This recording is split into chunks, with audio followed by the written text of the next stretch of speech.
I'm standing in the corner of a $150,000 wedding venue that I paid for, watching 250 guests laugh at me.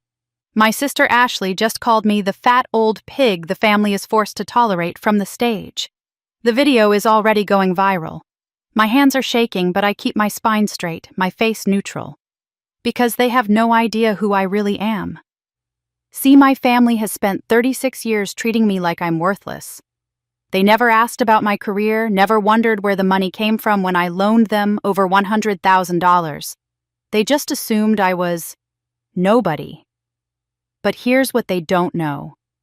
In exactly 72 hours, I'm being announced as the new CEO of Meridian Financial Group, a multi-billion-dollar company. And Ashley's brand new husband, he works for me now. The room is still laughing when Ryan the groom walks in late from the bar. His eyes meet mine across the crowd. I watch his face drain of every drop of blood as recognition hits him like a freight train. "Wait!" His voice cuts through the laughter. "Ashley, stop! That woman! Oh my God, she's my new CEO." The room goes silent.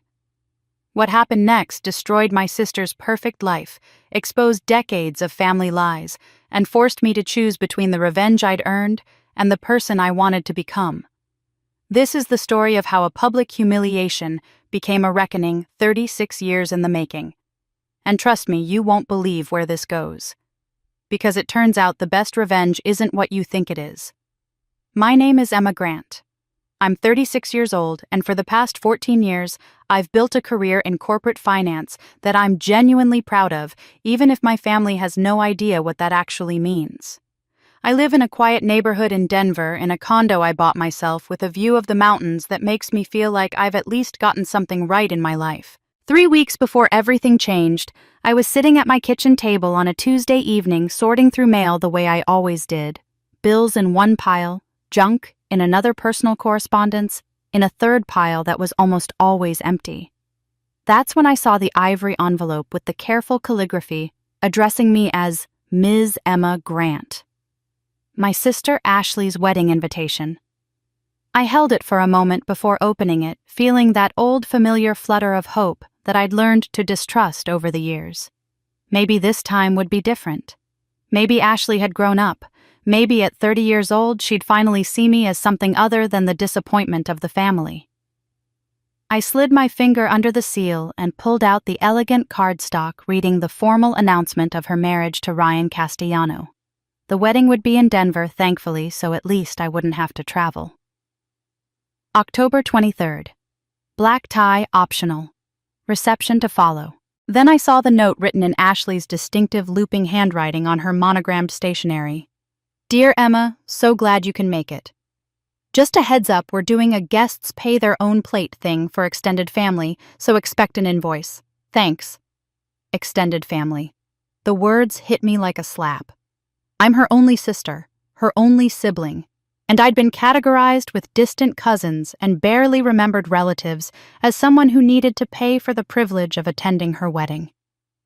I set the invitation down carefully, that small flame of hope extinguishing as quickly as it had sparked. Of course, this was how it would be. Why had I expected anything different? The truth is, I've spent my entire life being invisible to my family. They've never asked what I do for a living, never wondered how I afford my condo or my car or the loans I've given them over the years that have never been repaid. They've simply assumed I have some boring office job, something unremarkable, nothing worth discussing at family dinners. The few times I've tried to share details about my work, my mother's eyes glaze over, and she changes the subject to Ashley's latest accomplishment. Landing a new event planning client, redecorating her apartment. Anything that allows the conversation to center back on the golden child. It wasn't always this obvious to me. When you grow up in something, you don't always see it for what it is. But childhood has a way of setting patterns that take decades to recognize. I was 6 years old when Ashley was born, and I remember being so excited to be a big sister. I'd begged my parents for a sibling for years. But from the moment they brought her home from the hospital, something shifted in our house. Suddenly, every achievement of mine was met with a distracted, "That's nice, honey," while Ashley's most basic developmental milestones were treated like Nobel Prize-worthy accomplishments. She smiled, everyone gathered around in wonder. I brought home straight A's. My mother reminded me that grades weren't everything and that I shouldn't become one of those insufferable know-it-alls. My mother started calling me the difficult one when I was around 8 or 9. I was never sure what made me difficult. I was quiet, obedient, desperate to please. But the label stuck. Ashley was naturally charming, effortlessly likable, blessed with good instincts. I was the child who had to work twice as hard to get half as far, according to my mother. She said it like it was a compliment, like she was teaching me resilience. But even as a child, I understood what she really meant. You're not good enough as you are. The family photos tell the story better than I ever could. In every picture from our childhood, Ashley is centered, smiling, the obvious focus. I'm there too if you look carefully, pushed to the edge of the frame, sometimes half cropped out, always slightly out of focus. My mother insists those were just accidents of amateur photography, but accidents don't happen consistently for 18 years. I learned early that my role in the family was to fade into the background, to not take up too much space, to celebrate Ashley's shine without expecting any light of my own. It was easier that way. Wanting more, expecting more, only led to disappointment. So I stopped expecting. I went to college on scholarships my parents never asked about. I got my first job, my promotions, my successes, and I kept them to myself. My silence became my armor, protecting me from the indifference that hurt more than outright cruelty would have. When the wedding invitation arrived with its casual categorization of me as extended family, I shouldn't have been surprised. This is who we are. This is who we've always been. I'm the sister they invite out of obligation, the daughter who exists on the periphery, the aunt who'll probably be forgotten when children come along. I put the invitation on my refrigerator, held up by a magnet from a work conference in Chicago. At least I'd know the date. 2 days later, on Thursday morning, I was getting ready for work when my phone chimed with an email notification. The subject line read, "Invoice for Ashley and Ryan's wedding guest contribution required." I opened it, my coffee growing cold in my hand. There, itemized in neat rows, was my bill for attending my sister's wedding, $1,847. The breakdown included $175 per plate, $85 for premium bar service, $47 for upgraded linens and centerpieces, and a $40 coordination fee. I hadn't even RSVP'd yet. They'd just assumed I'd pay, assumed I'd come. Assumed I'd accept this treatment without question because I always had before. I stared at that invoice for a long time, something cold and hard crystallizing in my chest. The dollar amount wasn't the problem. I could afford it easily. What gutted me was the message underneath the numbers. You're not family. You're a financial transaction. Your presence is worth exactly $1,847, and don't you dare think it's worth more. I forwarded the email to my personal folder and closed my laptop. I had a meeting in an hour, and then another, and then the rest of my carefully constructed life where I was respected, valued, seen. Where people asked my opinion and implemented my strategies and treated me like I mattered. My family would never see that version of me. They'd made sure of that years ago. What I didn't know then was that in less than 3 weeks at that wedding I'd pay for but wasn't wanted at, everything would change. The invisible daughter was about to become impossible to ignore, and my sister's perfect day would become the beginning of her reckoning. I should have known the $1,847 invoice was just the beginning.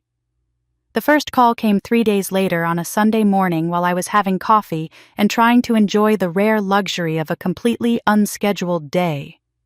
Ashley's name lit up my phone screen and I almost didn't answer. But old habits die hard, and the well-trained daughter in me still responds when family calls. "Emma, hi, so glad I caught you." Ashley's voice had that bright, brittle quality that I'd learned meant she wanted something. "I'm going over final numbers with the venue, and we've decided to upgrade to the premium bar package. It's only an additional $3,200, And honestly, you're the only one in the family who can really afford it, so I figured you wouldn't mind covering that too. I sat there, coffee cup halfway to my lips, processing what she'd just said. Not asked. Said. As if my agreement was already assumed, already factored into her planning. Ashley, I already got an invoice for almost $2,000. Oh, I know, but this is different. This is about making sure our guests have a good experience. You want people to have a good time at my wedding, don't you? The guilt trip was so automatic, so practiced, that I wondered if she even heard herself anymore. I haven't actually agreed to pay the first invoice yet, I said carefully, trying to keep my voice neutral. The warmth drained from her voice immediately. Are you serious right now? I knew you'd be selfish about this. This is my one special day, Emma. My one day to feel special and celebrated, and you're making it about money. I opened my mouth to respond, to point out the irony of her words, but she'd already hung up. 20 minutes later, my mother called. Emma's sweetheart Ashley just called me very upset. My mother's voice had that particular tone of disappointment that she'd perfected over the years, the one that made me feel like I was 10 years old and had broken something precious. You know, she's under so much stress with the wedding planning. And honey, you've always had more than the rest of us. You should be grateful for the opportunity to contribute to your sister's happiness. Grateful. For the opportunity to pay thousands of dollars for a wedding where I wasn't even in the bridal party. Mom, I just think, your sister needs you right now. Family helps family. That's what we do. Except family had only ever seemed to work one direction in our household. Over the next week, the requests kept coming. Ashley needed upgraded centerpieces with real flowers instead of silk. Could I cover the additional $800? The videographer package that included drone footage was really important to her. That was $2,500 more. Designer party favors for the guests because the standard ones looked cheap, another $600. Each request came with the same underlying message: this was expected, not requested. My money was their money, and any hesitation on my part was selfishness. I kept a running total in a note on my phone, watching it climb past 5,000, then 6, then 7. By the time it crossed $8,000, I felt numb. The money itself wasn't even the worst part, though. $8,000 was more than many people spent on their entire wedding. What gutted me was the assumption behind every call, every text, every itemized demand. I existed as a resource to be tapped, not a person to be valued. Sitting at my kitchen table late one night, surrounded by printed emails and invoice after invoice, I found my mind drifting backward through the years. This pattern wasn't new. It was just more obvious now, more concentrated, impossible to ignore. I was 18 when my mother first helped herself to my money. I'd been working 2 jobs that summer, retail during the day, waiting tables at night, saving every penny for college expenses that my scholarships didn't cover. I had $3,000 in my checking account, money I'd earned through endless shifts and aching feet. One morning, I checked my balance and found it at $247. My mother had taken the rest. When I confronted her, she'd seemed genuinely confused by my anger. You weren't using it right away, she'd said, and we needed it for Ashley's summer camp. You don't expect your little sister to miss out, do you? The money never came back. At 23, barely established in my first real job, I co-signed a car loan for Ashley because our parents said it would help her build credit. She defaulted within 6 months, disappeared the payments, and my credit score tanked. It took me 3 years to recover from that 3 years of being denied apartment applications and paying higher interest rates on everything. The medical bills came when I was 29. Dad needed a procedure, and the family claimed they couldn't cover the costs. I paid $8,500 to keep him out of collections money I'd been saving for a down payment on a house. 2 months later, I saw their vacation photos from a Caribbean cruise on Facebook. When I asked about it, my mother said they'd needed the stress relief, and that I was being petty about timing. Every promotion I earned, every bonus I received, somehow became family knowledge. My mother had a sixth sense for when I'd gotten a raise. She'd call casual and friendly, asking how work was going. I heard corporate gives out nice bonuses this time of year, she'd say. You must be doing well. And then, inevitably, "You know your father and I have been struggling with the property tax bill. Since you're doing so well, maybe you could contribute. Oh, I'd say you could afford about 2003. The word was always contribute, never lend or give. As if my money was naturally part of the family pot, and keeping it for myself was an act of selfishness. As if I didn't have my own bills, my own dreams, my own life that required funding. Now, staring at the wedding invoices spread across my table, I felt something crack inside me. Part of me wanted to just pay it all to take the path of least resistance the way I always had. Keep the peace. Don't make waves. Be the bigger person. That's what good daughters did right. But another voice, quieter but more persistent, whispered that this wasn't normal. That this wasn't love. That maybe I didn't have to keep setting myself on fire to keep them warm. At 2 a.m, unable to sleep, I found myself Googling family scapegoat. The articles that came up described my life with such precision that I started crying right there in the blue glow of my laptop screen. The patterns, the dynamics, the psychological terminology for what I'd experienced, but never had words for it, was all there. Golden child and scapegoat. Financial abuse disguised as family obligation. Learned helplessness and people-pleasing as survival mechanisms. I wasn't crazy. I wasn't selfish. I'd been systematically exploited and devalued by the people who were supposed to love me most. For the first time in my life, I considered saying no. Actually saying no and meaning it and holding that boundary even when they deployed their usual weapons of guilt and obligation and accusations of selfishness. The thought terrified me. Not because I couldn't afford to lose the money I could, but because I wasn't sure I could afford to lose them, even though what I had with them barely qualified as family. My laptop chimed with an email notification, the sound harsh in the silent apartment. I almost ignored it, but the subject line caught my eye. Confidential. Board of Directors decision effective. Next week you will assume the role of Chief Executive Officer. I stared at the screen, my heart suddenly pounding. Everything was about to change. I opened the email with trembling fingers, certain I'd misread the subject line. Dear Ms. Grant, on behalf of the Board of Directors of Meridian Financial Group, it is our pleasure to formally offer you the position of Chief Executive Officer, Western Division, effective Monday, October 19th. Your leadership during the Hartley & Associates acquisition, combined with your consistent record of strategic excellence, has demonstrated your readiness for this role. Please review the attached compensation package and transition materials. We look forward to your continued service at the executive level. Congratulations on this well-deserved appointment. I read it 3 times, my coffee forgotten and cold beside me. CEO, Chief Executive Officer. After 14 years of relentless work of weekends spent in the office while my peers went home to their families of holidays, sacrificed to close deals and salvage projects of strategies that had saved the company millions of dollars that no one outside the boardroom knew about, I'd finally made it to the top. This was the culmination of everything I'd worked for. At 36, I'd be one of the youngest CEOs in the region, leading a division with over 2,000 employees and managing a portfolio worth billions. This was the kind of achievement that people called their loved ones about immediately, that families gathered to celebrate with champagne and proud tears. Instead, I sat alone in my apartment at 2:30 in the morning, staring at the screen, feeling a loneliness so profound it physically hurt. Who would I tell? Who would care? My family had never asked about my career beyond the most superficial pleasantries.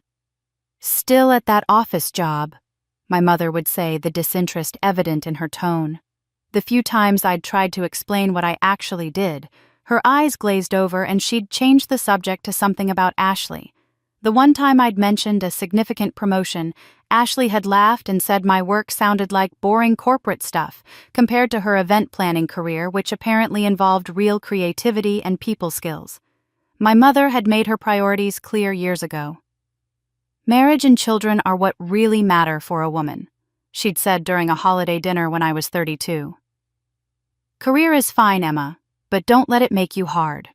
Don't let it replace what actually fulfills us. The implication was obvious. My choice to focus on my career was somehow deficient, selfish, a symptom of my inability to achieve what truly mattered. Now I was holding the biggest achievement of my professional life, and I had no one to share it with. The three people who were supposed to be my family would either not understand, not care, or find some way to diminish it. Worse, they might actually resent. It might see my success as proof that I'd been holding out on them financially, that I could afford to pay even more for Ashley's wedding and every future family crisis. The irony wasn't lost on me. I was about to lead 2,000 people, and I couldn't share this moment with 3. I wiped my eyes and opened the attached transition materials, needing something concrete to focus on. The packet was extensive org charts, financial summaries, personnel files for key executives, briefings on recent acquisitions, and pending projects. I'd need to get up to speed quickly before Monday's announcement. I was scrolling through the acquisition summary when a name stopped me cold. Ryan Castellano, Financial Director, Hartley and Associates. My vision tunneled. Ryan Castellano, Ashley's fiancé, the man she was marrying in exactly 1 week. With shaking hands, I pulled up his full employment file. Ryan Castellano, 34 years old, 6 years with Hartley and Associates overseeing their accounting department. His performance reviews were decent, nothing exceptional. I noticed he'd been in the same position for 4 years without advancement, which raised a small flag. Usually competent financial directors moved up within 3 years. But that wasn't what made my blood run cold. There, highlighted in red at the top of his file, was a notation, "Under review for irregular financial reporting patterns. Compliance investigation pending. Flagged for CEO attention upon acquisition completion." I sat back, my mind racing through the implications. Ashley's future husband wasn't just going to be my employee, he was potentially a liability, a compliance risk, someone I might have to investigate, discipline, or even terminate, depending on what the investigation revealed. As CEO, I'd be responsible for addressing any ethical or legal violations. I couldn't ignore potential fraud because it involved family. But I could already hear my mother's voice, already see Ashley's tears. They'd accuse me of jealousy, of sabotaging Ashley's happiness, of using my position to destroy her marriage before it even started. The fact that I'd be doing my job protecting the company and our shareholders wouldn't matter to them. I was being forced to choose between my professional integrity and my family relationships. And I already knew which choice they'd never forgive me for making.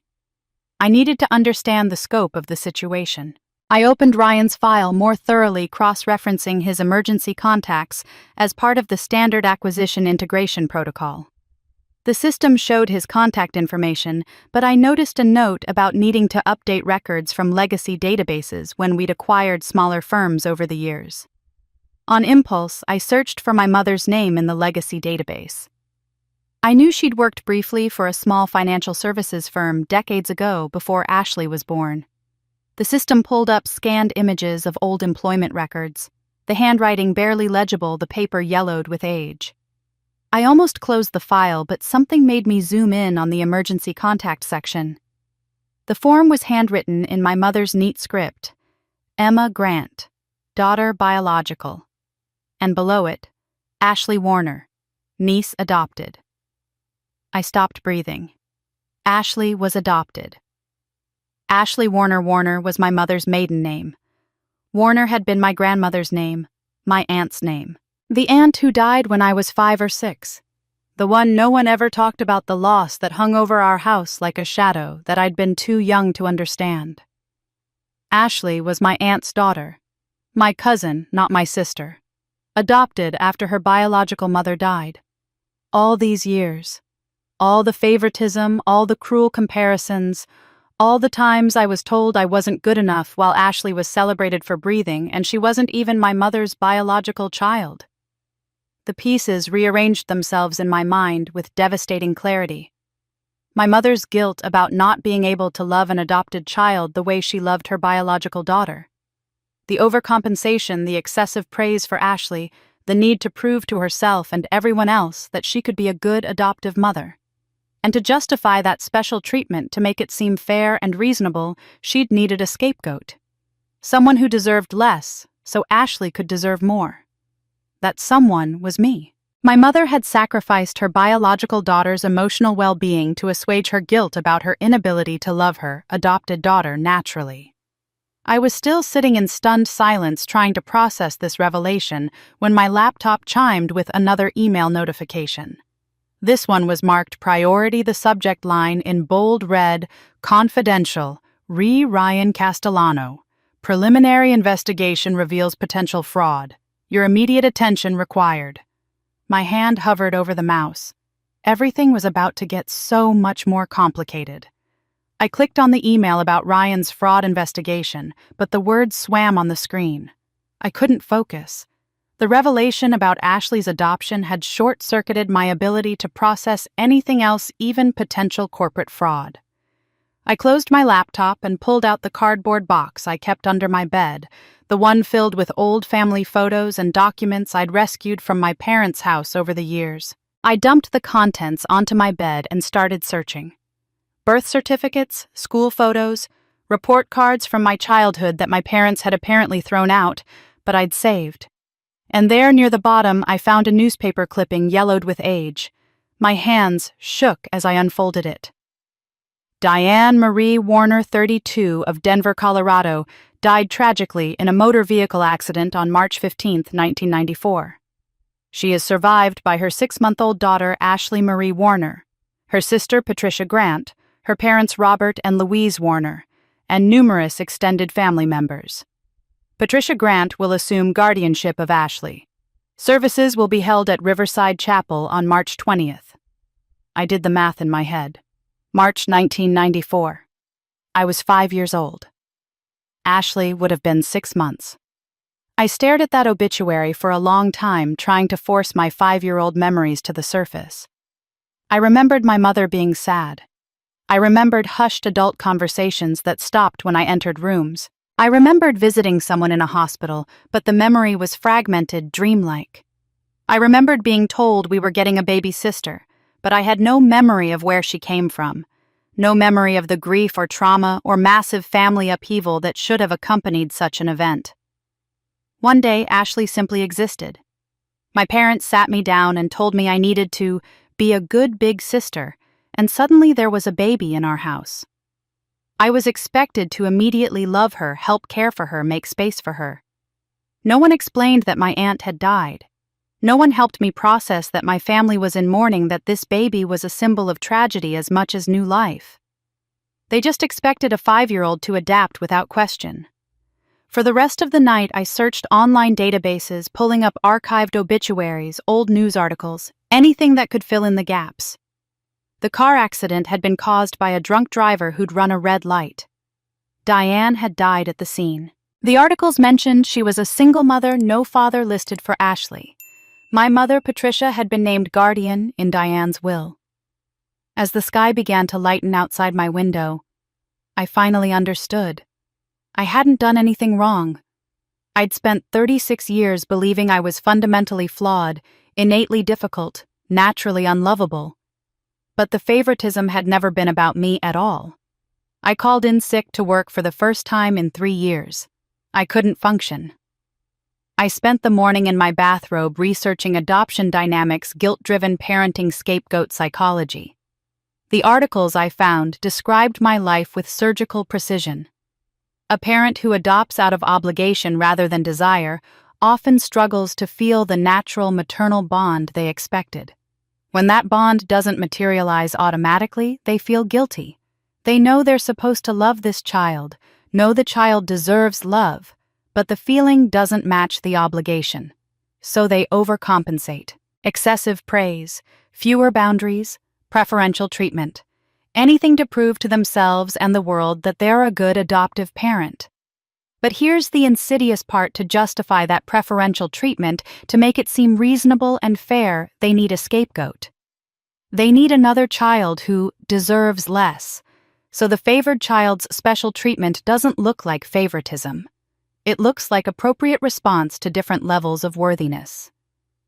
That child was me. My mother had built an entire narrative around me being difficult, selfish, naturally problematic.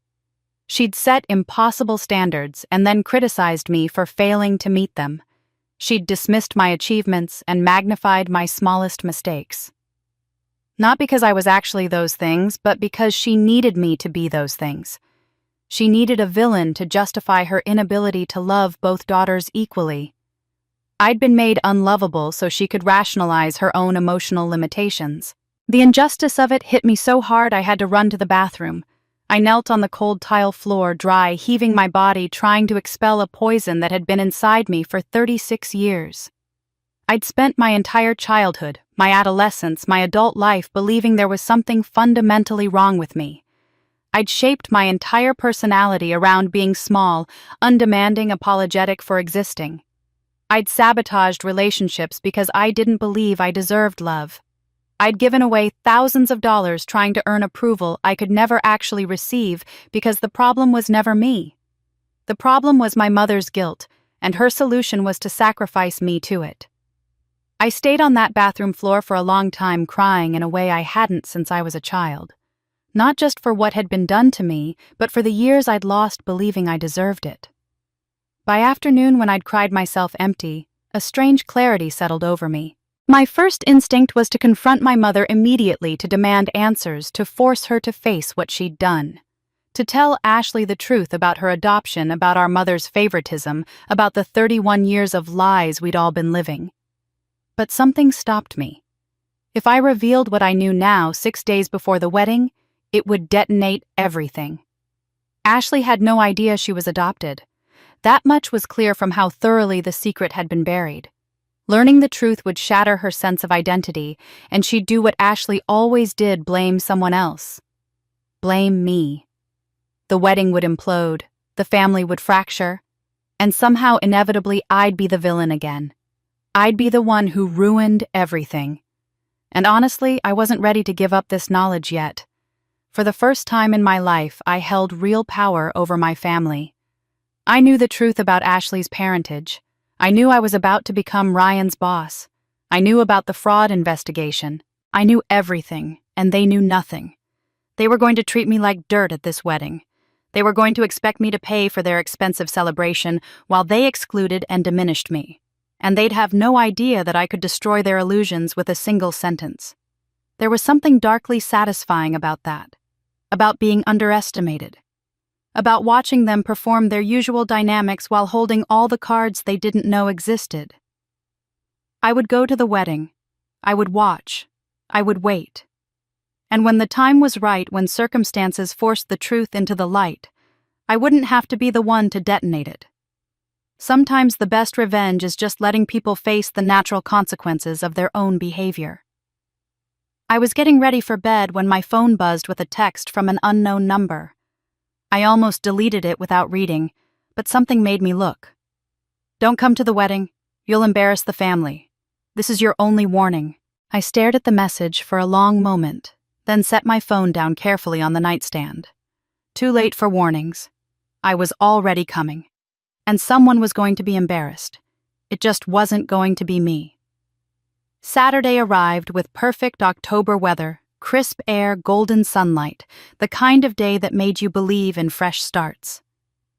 I stood in front of my mirror for a long time that morning, studying my reflection in the navy dress I'd chosen with surgical precision. It was elegant without being flashy expensive, without looking expensive, the kind of outfit that said, "I belong here," without giving anyone ammunition to claim I was trying to upstage the bride. I'd learned long ago to make myself invisible when my family needed someone to shine. The venue was the Riverside Country Club, an upscale location with soaring ceilings and crystal chandeliers. I knew every detail of this space because I'd partially financed it. My $8,000 had paid for those upgraded centerpieces that premium bar the videographer currently setting up his equipment. But of course, no one would acknowledge that. I was just Emma, the obligation invite here to fulfill my role as the family disappointment. I walked through the grand entrance past clusters of guests already drinking champagne and laughing past floral arrangements that cost more than most people's monthly rent. A helpful attendant directed me to the seating chart displayed on an ornate easel near the reception hall entrance. I found my name and felt my stomach drop. Table 18. I scanned the chart to orient myself. Tables 1 through 4 surrounded the head table, parents' wedding party, closest friends and family. Table 6 held Ashley's college roommate, someone I knew she hadn't spoken to in 5 years. Table 10 was filled with my mother's book club friends, women I'd met maybe 3 times. And there, in the absolute furthest corner of the reception hall, awkwardly positioned next to the swinging kitchen service doors, was Table 18. This wasn't an accident. The seating chart was done in beautiful calligraphy, each name carefully placed. Someone had deliberately decided that Emma Grant, the bride's only sister, should be as far from the celebration as physically possible, while still technically being present. I made my way across the reception hall, weaving between tables, feeling eyes following me. When I reached Table 18, I understood the full scope of the insult. I was seated with distant cousins I'd met exactly twice at family funerals, people who barely knew me and clearly didn't want to. The table was wedged so close to the kitchen that I could hear the clatter of dishes and smell the industrial dishwashers. I sat down carefully, arranging my purse, smoothing my dress. Within seconds, a waiter rushed past, bumping my chair. It would happen 17 more times during dinner. "Why is Ashley's weird sister even here?" One of the cousins whispered to another, her voice just loud enough for me to hear. She wasn't even trying to be discreet. "Obligation invite, I guess," the other responded. "I heard she's kind of a loser. Never married, no kids, just works some boring office job." I kept my face absolutely neutral, my spine straight, my hands folded in my lap. I would not let them see me break. Not yet. Dinner passed in a blur of forced conversation and waiter collisions. I smiled when appropriate, nodded at the right moments, played my role perfectly. The food was excellent. I'd paid for the upgraded menu after all, but it turned to ash in my mouth. After dinner, after the first dance and the cake cutting, Ashley took the microphone for her thank you speech. She was radiant in her dress, the $8,000 gown I'd helped finance glowing under the chandelier lights. Her happiness was genuine, infectious, and I felt a stab of something that might have been grief for the relationship we'd never had. She thanked our parents first, her voice warm and loving. "The most loving, supportive parents anyone could ask for," she said, and our mother dabbed at her eyes with a napkin. She thanked her bridesmaids by name, sharing inside jokes that made them laugh. She thanked Ryan's family for welcoming her so warmly. Then her eyes found me back at Table 18, half hidden behind a structural column. Her expression shifted. The warmth drained away, replaced by something that looked almost like contempt. "And I suppose I should acknowledge my sister Emma, who's sitting back there somewhere," she said. Awkward laughter rippled through the 250 guests. "Emma has always been... Well, let's just say she's the one family member we have to invite, but hope doesn't actually come." More laughter now building. "She's what my mom calls the family burden. You know, the relative who's just kind of there, not really contributing anything meaningful, but you can't exactly uninvite them without looking bad." The room erupted in laughter. I could see someone near the front holding up their phone, live streaming this moment to however many thousands of followers. My humiliation was being broadcast in real time. Ashley warmed to her theme, encouraged by the response. "Emma's never been married, never had kids, just works some boring office job nobody understands. Meanwhile, I found my soulmate and I'm starting a real life. So thanks, Emma, for at least showing up and reminding everyone what not to become." The applause was thunderous. People were actually clapping at my public humiliation, at the systematic destruction of my dignity, at Ashley's casual cruelty dressed up as humor. I didn't cry. I didn't react. I sat perfectly still, my hands folded in my lap, my face carefully blank while 250 people laughed at me. Something inside me broke. Not in a destructive way, but in a way that felt like liberation. The version of Emma who would have absorbed this silently, who would have made herself smaller, who would have apologized for existing, that Emma died somewhere between family burden and the roar of laughter. As Ashley basked in the applause, I stood up slowly, deliberately. I wasn't running. I wasn't fleeing in tears. I was simply going to collect myself to breathe, to decide what happened next. I walked toward the back of the venue with my head high, my steps measured. I passed the bar where Ryan stood with several groomsmen, all of them still chuckling at Ashley's speech. Our eyes met. His face drained of every drop of blood. His champagne glass froze halfway to his lips. I saw recognition hit him like a physical blow, his eyes widening, his mouth opening, panic flooding his features. He knew. Somehow, despite all the secrecy, despite my family's complete lack of interest in my life, Ryan knew exactly who I was. That flicker of fear in his expression told me everything. "Ashley?" His voice cut through the noise, loud and panicked. "Ashley, stop that woman she's..." The room began to quiet, confused by his tone. "Oh my God." Ryan's voice cracked. "She's my new CEO." The words hung in the air like a grenade with the pin pulled. I watched from my position near the bar as Ryan pushed through the crowd toward the head table, his champagne glass forgotten on the counter behind him. His face had gone from healthy tan to an ashen gray that reminded me of wet concrete. The room hadn't fully processed his words yet. People were still chuckling from Ashley's speech, still riding the high of collective cruelty.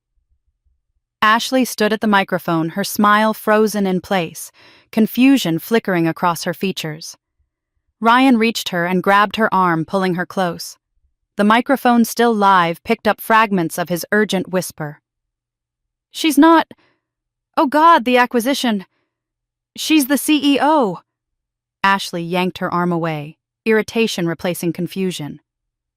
"What are you talking about? That's just my sister." "No, Ashley."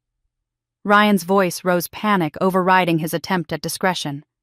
"You don't understand. Meridian Financial Group acquired my company 2 months ago. The new CEO takes over Monday morning.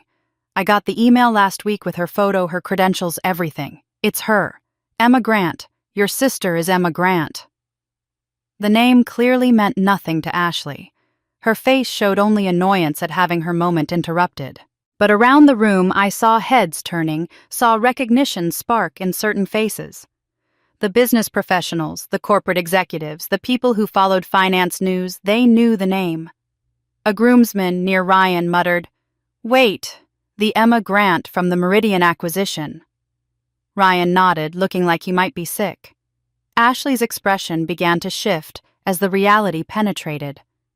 Her new husband worked for her sister, the sister she'd just called the family burden in front of 250 people. The sister she'd publicly humiliated, mocked, reduced to a punchline. Around the room, phones emerged from pockets and purses. I could see the frantic Googling, the screens glowing in the dimmed lighting. Within seconds, the whispers started. "Oh my God, it's true.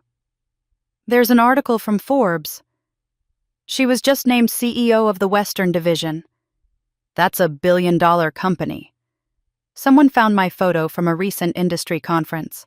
I watched it get passed from phone to phone, the comparison being made between that professional headshot and the woman in the navy dress who'd been sitting silently at table 18. The energy in the room transformed.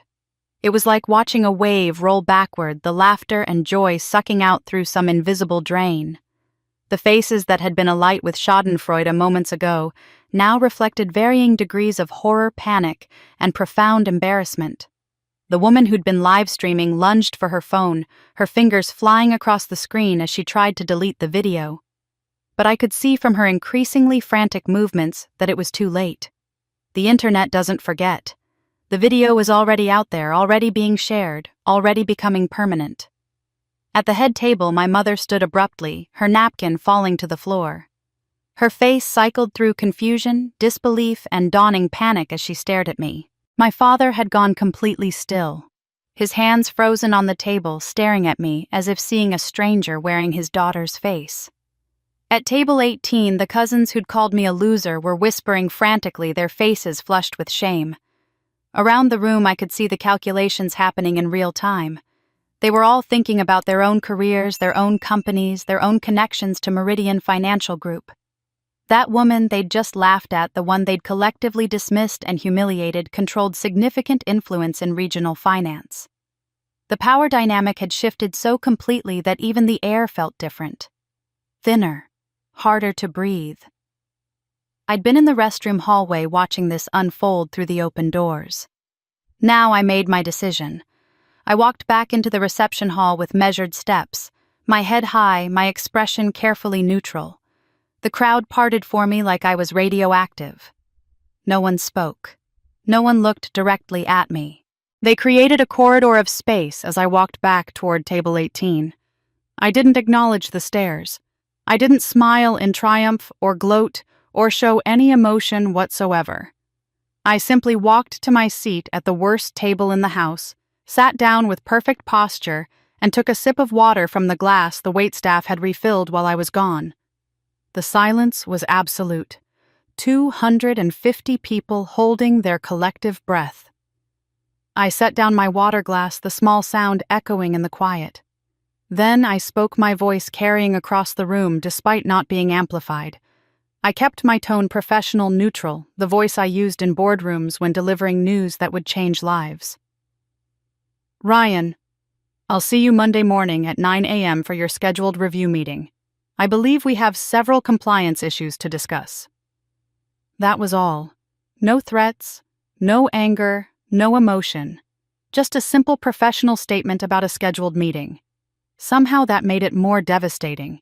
Ryan's face went from gray to green. He looked like he might actually vomit on Ashley's $8,000 dress. The compliance issues, he knew what that meant. The investigation I'd learned about days ago, the flagged irregularities in his financial reporting, all of it was about to come to the surface. And his new wife had just publicly humiliated his new boss. Ashley's face showed the full realization crashing over her. Her husband's career was in my hands. Their financial future, their ability to pay for this wedding, their entire life together, depended on the mercy of the woman she'd just called the family burden in front of 250 people, and however many thousands had watched the live stream. I stood up, smoothing my navy dress. This time I would leave on my own terms. Every eye in the room watched me cross the floor toward the exit. No one spoke. No one moved. They just stared as I walked past the head table, past my parents, past Ryan and Ashley, frozen in their catastrophic realization. I almost made it to the door. "Emma, wait!" My mother's voice cracked across the silence, desperate and panicked. "Please, we need to talk about this. There's been a misunderstanding." I paused my hand on the door, but I didn't turn around. Behind me, I could hear her struggling for words, for some way to undo what couldn't be undone. "Emma, please," she tried again. "We didn't know. We never knew you were... We thought you just had some regular office job. If you'd told us..." I turned slowly, meeting her eyes across the reception hall. "If I'd told you," I said quietly, "would it have mattered?" My mother stared at me across the reception hall, unable to answer that simple question. If they'd known I was successful, would it have mattered? Or would they have just found new ways to diminish me? New reasons why my achievements didn't count? I didn't wait for her response. "There's nothing to discuss tonight, Mother. I'm going home." She rushed toward me, her heels clicking on the marble floor. Her carefully applied makeup now smudged with tears. She was desperate, panicked in a way I'd never seen her before. "But honey, this is all just a big misunderstanding. Ashley didn't mean anything by that speech. She was just being funny. Everyone jokes about their siblings at weddings." I looked at her, really looked at her, and I felt nothing. No anger, no hurt, just a profound emptiness where my hope for this relationship used to live. "Mom, I'm 36 years old. I've been on the CEO track for 5 years.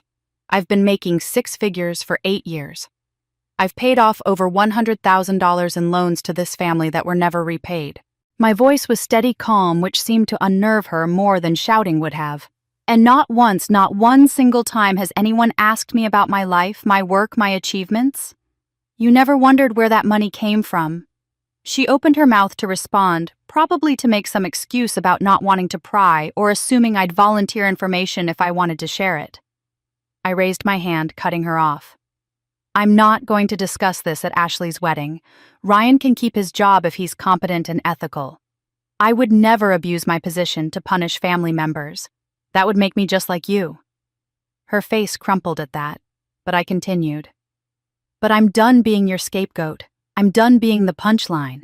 And I'm done financing a family that treats me like trash. I walked out, leaving her frozen in the doorway, her mouth opening and closing like she was searching for words that didn't exist. The drive home passed in a blur. I changed into sweatpants and an old college t-shirt, washed my face, and crawled into bed even though it was barely 9 p.m. I didn't cry. I felt too empty for tears. I just lay there in the dark listening to my phone buzz with incoming notifications that I refused to check. Sunday morning, I woke to discover my phone had received 347 notifications overnight. Against my better judgment, I started scrolling. The video had gone viral. Not just viral, explosively, catastrophically viral. The clip of Ashley's speech followed by Ryan's panicked revelation had been viewed over 2 million times. Someone had edited it down to a tight 90 seconds, the humiliation and reversal compressed into perfect narrative arc. The comments were brutal in their support of me. The look on their faces when they realized who she was.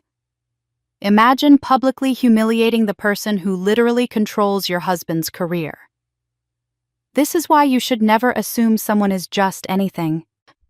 That composure, that power. She didn't have to say a word. Several business publications had picked up the story, keeping it vague enough to avoid legal issues, but specific enough that anyone in finance knew exactly who they were talking about. Prominent female CEO, humiliated at family wedding shows, grace under pressure. Someone had created a side-by-side comparison, Ashley's mocking words on one side, a Forbes article about my promotion on the other. My email was flooded. Colleagues expressing support. Old friends from college I hadn't spoken to in years, suddenly reaching out. Reporters requesting interviews. LinkedIn connection requests from people who'd ignored me at industry events. Everyone wanted a piece of the story, wanted to align themselves with the woman who'd been vindicated. I deleted everything without responding. The public validation felt hollow. All these strangers championing me, celebrating my dignity, applauding my restraint, none of it touched the wound that actually hurt. I hadn't wanted internet fame or public vindication. I'd wanted my family to see me, to value me, to love me for who I was, not scramble to respect me because of what I'd achieved. Instead, they were panicking about consequences. My mother's tears weren't remorse for 36 years of cruelty. They were fear about what I might do now that I had power. That realization hurt worse than Ashley's speech had. Around 3 p.m. Sunday, my laptop chimed with an email. Ryan Castellano. Subject line, please read. I had no idea. I almost deleted it, but curiosity won out. The email was long, desperate, professionally formatted like he'd drafted and redrafted it multiple times. He explained that Ashley never talked about her family in detail, that he'd been told I was not successful and kind of the black sheep of the family.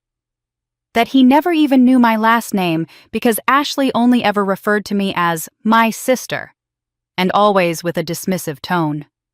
He swore he'd had no idea who I was until yesterday. The second half was a preemptive defense of the compliance investigation. He attached his financial records spreadsheets showing every transaction in question, explanations for the flagged patterns. He was building his case before I'd even accused him trying to control the narrative. I'm begging you for a fair hearing, the email concluded. I know how this looks, but I can explain everything. Please don't let your personal feelings about yesterday influence a professional decision. I have a career, a reputation, a life that depends on this job. I read it twice, parsing the language, the structure, the things he said, and the things he carefully didn't say. Nowhere in the entire email did he apologize for laughing at Ashley's speech. Nowhere did he acknowledge that what had happened to me was cruel, unjust, wrong. He wasn't sorry for the humiliation. He was sorry he hadn't recognized my authority. He wasn't apologizing for participating in my debasement. He was apologizing for getting caught. The distinction mattered. I closed the email without responding. Monday would come soon enough and we'd have that conversation in my office with HR present with everything documented properly. Whatever happened to Ryan would be based on his professional conduct, not personal revenge. I wouldn't compromise my integrity to punish him, but I wouldn't let family considerations save him from legitimate consequences either. Sunday evening, I was heating up leftovers when my doorbell rang. I considered not answering, but something made me check the peephole. My father stood on my doorstep alone. He looked older than I'd ever seen him, diminished somehow, like he'd aged a decade overnight. His shoulders sagged under an invisible weight. I opened the door but didn't invite him in. "We need to talk about Ashley," he said, his voice rough. "About why your mother... There are things you don't know." I stepped aside, letting him enter. Whatever was coming, I had a feeling it would explain everything. My father stepped inside when I moved aside, but I didn't offer him a seat or a drink or any of the normal hospitality rituals. I just stood there in my entryway, arms crossed, waiting. "Your mother is devastated." He began, his voice heavy with something between guilt and defensive obligation. "She didn't sleep at all last night." I noticed immediately that he was leading with her feelings, not with an apology, not with acknowledgement of what had been done to me, with her suffering. He continued when I didn't respond. "You have to understand, Emma Ashley's had a hard life. Losing her real mother as a baby, feeling like she never quite belonged, growing up with that trauma, even if she doesn't remember it. Your mother has tried so hard to make up for that, to give Ashley the security and love she missed out on." My jaw tightened. And I paid the price for that. For 31 years. My father looked genuinely confused, his eyebrows drawing together like he couldn't quite follow my logic. "Well, you were always the strong one, Emma. You didn't need as much attention. You were self-sufficient, independent. Ashley was more fragile. She needed more support." There it was. The family mythology laid bare. Emma was strong, which translated to capable of absorbing abuse without breaking. Ashley was fragile, which translated to our favoritism is actually compassion, not cruelty. They'd convinced themselves that treating me like garbage was actually a form of respect for my resilience, that taking me for granted was acknowledgement of my capability. My father seemed to genuinely believe this narrative. He wasn't being manipulative or calculating. He actually thought this made sense, that this justified 36 years of emotional neglect and financial exploitation. "Look," he said, his voice dropping into a conspiratorial tone. "Can't you just smooth this over? Maybe tell Ryan the investigation will go away, for the sake of family. Your mother and I know you're in a powerful position now, and we're proud of you. We really are. This could be a chance for you to help us to show that family comes first." I stared at him, feeling something cold and hard crystallize in my chest. They didn't understand. Even now, even after everything, they didn't see me as a person. They saw me as a tool, a resource to be deployed. The CEO position wasn't something they were proud of. It was something they wanted to use. My phone rang, the sound jarring in the tense silence. My mother's name lit up the screen. Against every instinct screaming at me not to, I answered and put it on speaker. "I hope you're satisfied." My mother's voice came through cold and sharp. Not sad, not apologetic, angry. "You've ruined your sister's wedding. People are posting cruel things online about our family. Ashley has been crying all night. Was this your plan all along, to humiliate us, to make us look bad?" I felt like I'd been slapped. "Mom." I literally sat there quietly while Ashley mocked me in front of 250 people. I didn't say a word. I didn't cause a scene. How is this my fault? "You should have told us you were important." Her voice rose, righteous indignation fueling every word. How were we supposed to know you'd gotten some fancy promotion if you'd just communicated better instead of being so secretive all these years? None of this would have happened. We could have warned Ashley. We could have prepared. The victim blaming was so automatic, so ingrained, that I doubt she even heard herself doing it. In her mind, Emma's failure to announce her success was the real transgression. Not 36 years of dismissiveness that had taught Emma her achievements weren't worth mentioning. Not the active disinterest that meant they never once asked what she actually did for a living. Not the pattern of exploitation that made Emma keep her salary private because they'd just demand more money. No, the problem was Emma's secrecy. Emma's failure to communicate. Emma's choice not to share information with people who'd never shown the slightest genuine interest in her life. If we'd known you were this successful, we would have treated you differently, my mother continued, and I realized she thought this was a defense. She didn't understand that this statement was actually an indictment, proof that their love and respect had always been conditional, transactional, dependent on what I could do for them rather than who I was. I looked at my father still standing in my entryway, his face uncomfortable but not contradicting anything my mother was saying. Then I looked at my phone, at my mother's name on the screen, her voice still building into a crescendo of blame and victimhood. Something broke loose inside me, not in a destructive, shattering way, but in the way a door breaks free from rusted hinges, a liberation. I didn't create this situation, I said, my voice cutting through my mother's monologue.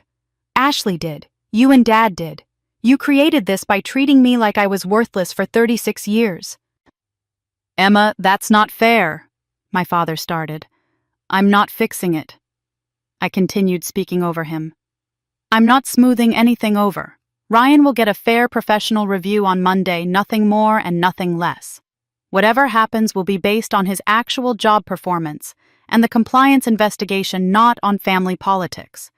And I need both of you to leave me alone right now. My father's mouth opened to argue, to negotiate, to deploy whatever new tactic they'd use to bring me back in line. I stepped forward and gently but firmly closed the door in his face.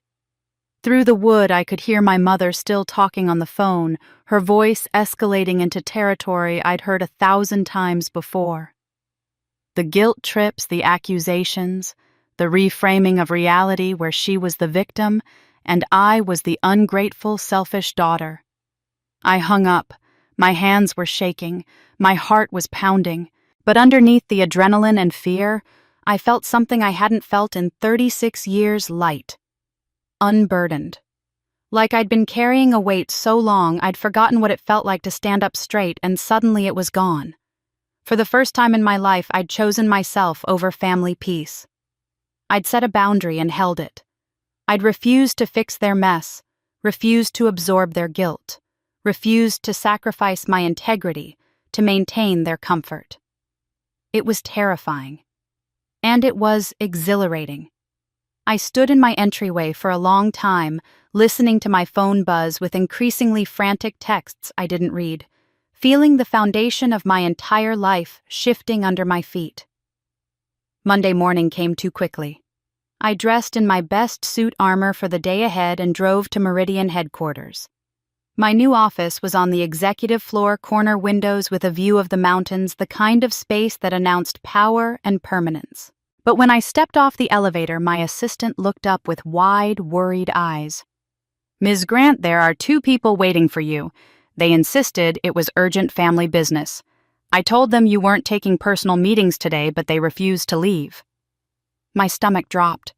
I walked into the waiting area outside my office and found exactly what I'd dreaded: Ryan, pale and nervous in a suit that looked slept in, and Ashley, her wedding makeup long gone, replaced by swollen eyes and blotchy skin.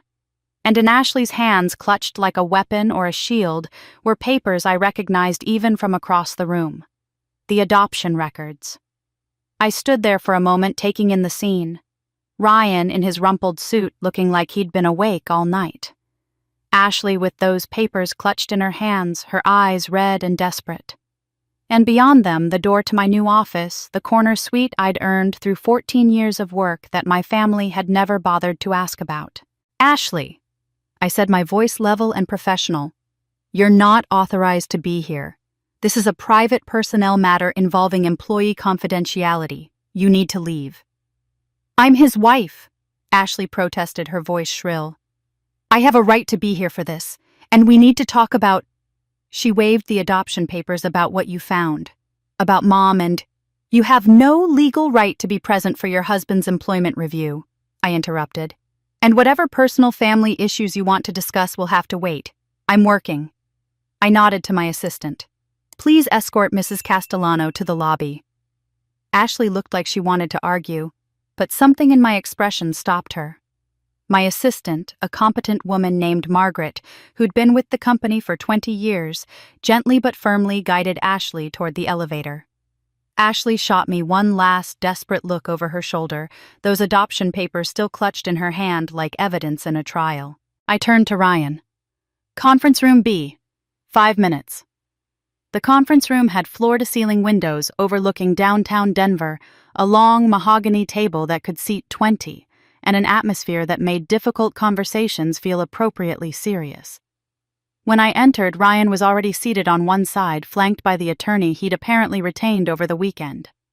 On my side of the table sat James Chen, our CFO, and Patricia Morrison, Director of Compliance. I'd deliberately structured this to ensure I wasn't the sole decision-maker given the family connection. For the record, I began sitting down and folding my hands on the table. I've recused myself from making the final determination in this matter due to the family relationship. My role today is to be briefed on the findings, so I understand the situation fully, but Mr. Chen and Ms. Morrison will make the recommendation to the board regarding Mr. Castellano's employment status. Ryan's lawyer nodded, looking slightly relieved. Ryan himself looked sick. Patricia opened her laptop and began presenting her findings.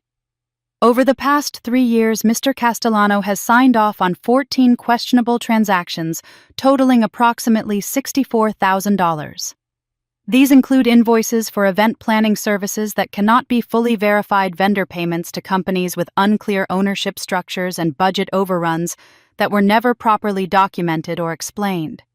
She pulled up spreadsheets highlighting each transaction. Individually, any one of them might have been careless oversight. Together, they formed an undeniable pattern. Ryan leaned forward. "I can explain all of those. My fiancé at the time, now my wife Ashley, was helping coordinate corporate events for us. She has experience in event planning and she was handling the vendors. I trusted her judgment on those invoices. I didn't realize—" His voice cracked slightly. "I didn't realize there was anything wrong with them." Patricia's expression remained neutral, but I saw her exchange a glance with James. "Mr. Castellano, we've reviewed the email correspondence between you and Ms. Grant. Mrs. Castellano, regarding these transactions. Would you like to see them?" Ryan's face went pale. "I know what they say." Patricia projected them onto the screen anyway, email after email, text after text. Ashley writing, "Just approve these invoices, Ryan. You know we need this money for the house down payment." And then more explicitly, "It's just creative invoicing. Every company does this kind of thing. Don't be so uptight." Ryan's responses showed concern. "This doesn't feel right." "Can we find another way to save for the house?" "I'm not comfortable with this." But he'd signed off on every single invoice anyway. Then Patricia pulled up something that made my stomach drop. "About 6 months ago, Mr. Castellano began documenting these interactions more carefully. He started forwarding emails to his personal account. He took screenshots of text conversations. He even consulted an attorney about his legal exposure." She displayed the evidence, months of carefully preserved documentation. Ryan had built a comprehensive file proving every conversation where Ashley had pushed him to approve fraudulent charges. He'd documented his reluctance, his concerns, his warnings that this was wrong. "That's because I was trying to protect myself," Ryan said quickly. "I realized I was in over my head. I was building a case to bring to compliance, but I needed to wait until after the acquisition was finalized, because I was afraid of what Ashley might do if she knew I was planning to report her." It was a legally sophisticated defense. Not "I didn't know," which could be disproven, but I knew and I was gathering evidence as a whistleblower. The problem was he'd benefited financially from every single fraudulent transaction. The down payment on their house had been made. The furniture had been purchased. He'd enjoyed the fruits of fraud while supposedly building a case against the person committing it.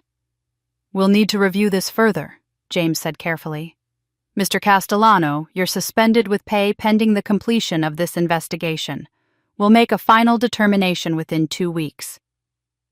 After Ryan and his lawyer left, I asked Patricia and James to give me a few minutes. I sat alone in the conference room pulling up Ryan and Ashley's social media on my phone. Their engagement photos posted 18 months ago showed a beaming couple surprised and delighted. Comments gushed about their whirlwind romance and surprise engagement. I scrolled back further. They'd met 2 years ago, right around when those first questionable invoices started appearing. The timeline crystallized. Ryan met Ashley. The fraud began. They got engaged. Ryan's company entered acquisition talks, which would trigger an audit. Ryan started documenting everything. They got married. The wedding happened. And now, days later, Ryan sat in a conference room with a lawyer's defense already prepared, a paper trail meticulously preserved, and a wife who was about to take the fall for everything. He hadn't been protecting Ashley. He'd been using her. Let Ashley commit fraud, benefit from it financially, document every step, then throw her under the bus when consequences loomed. Claim coercion. Claim he was gathering evidence. Play the victim while his wife faced criminal charges.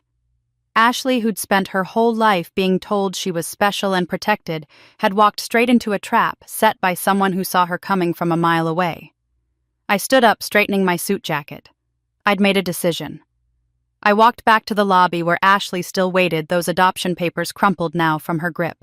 "I need to speak with Ashley before we proceed further," I told Margaret.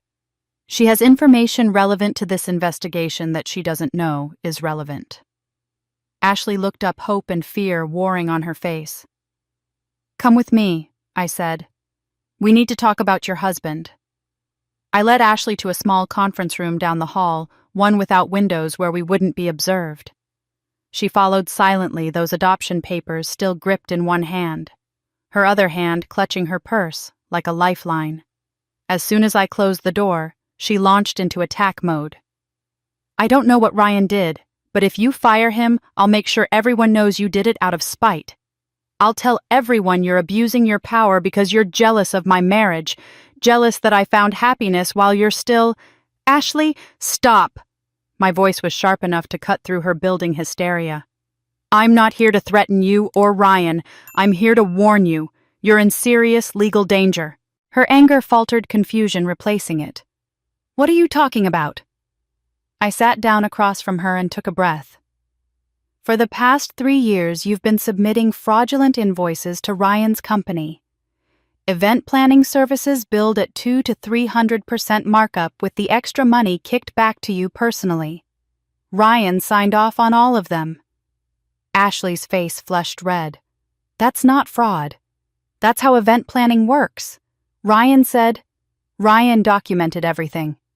I pulled out copies of the emails Patricia had shown me and slid them across the table.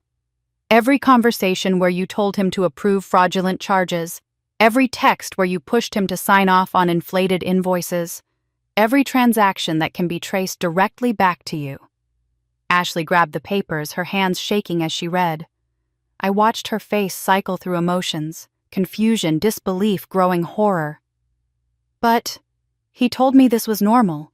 He said everyone bills this way for events. He said companies have flexible budgeting for these things."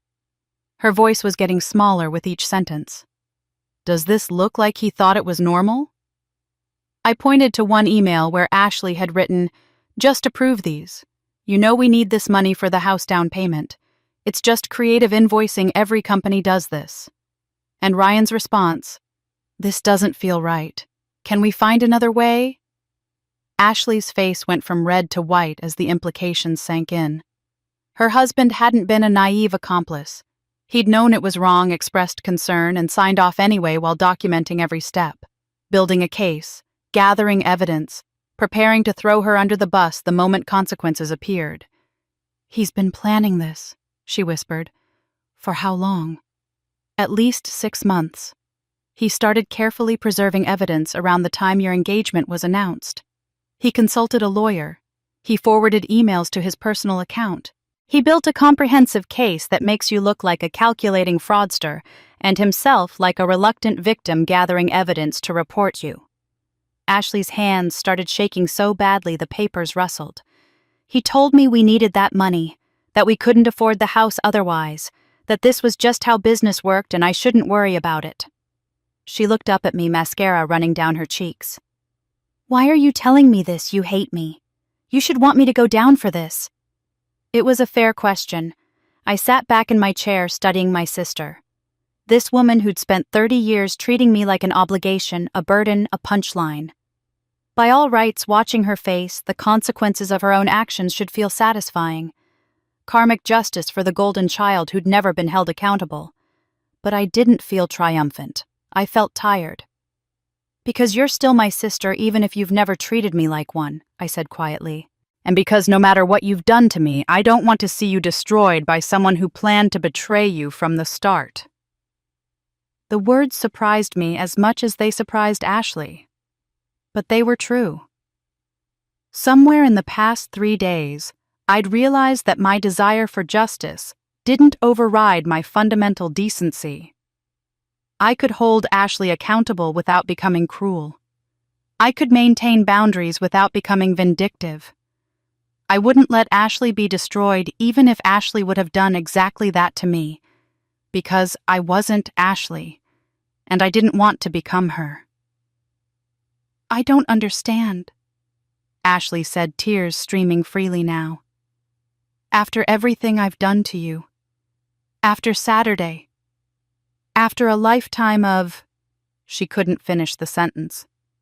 "I know." I leaned forward. "But here's what you need to understand. If you get a lawyer right now today and cooperate fully with the investigation, you might be able to negotiate immunity in exchange for testimony against Ryan. The company will probably pursue civil damages, but with cooperation and restitution, criminal charges could potentially be avoided." Ashley stared at me like I was speaking a foreign language. "You're helping me. Why would you help me?" I stood smoothing my skirt. "Because I'd rather you face consequences and learn from them than watch you be sacrificed by someone who never loved you.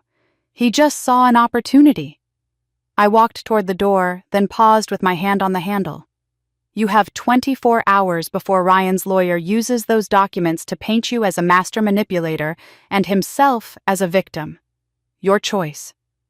I walked out, leaving Ashley sitting alone in that conference room with the adoption papers she'd brought as leverage and the evidence of her husband's calculated betrayal spread across the table. Back at my office, Margaret looked up with a worried expression. "Ms. Grant, there's an urgent message. A lawyer called about Ashley Castellano. He said it was time-sensitive." I felt a small surge of relief. Ashley had listened. She'd hired an attorney already. "Put him through to my office," I said, heading toward my door. "He's not calling to speak with you," Margaret said carefully. "He left a message saying he's Ashley's husband's attorney and wanted to inform you that they've filed an emergency restraining order against Mrs. Castellano and submitted all evidence of fraud to the Denver Police Department. He said the police are looking for her now." The ground seemed to tilt under my feet. Ryan had already made his move, and Ashley had no idea the trap had already closed around her. I stood frozen in my office doorway. Margaret's words echoing in my head. Ryan had already filed a restraining order, already submitted evidence to the police.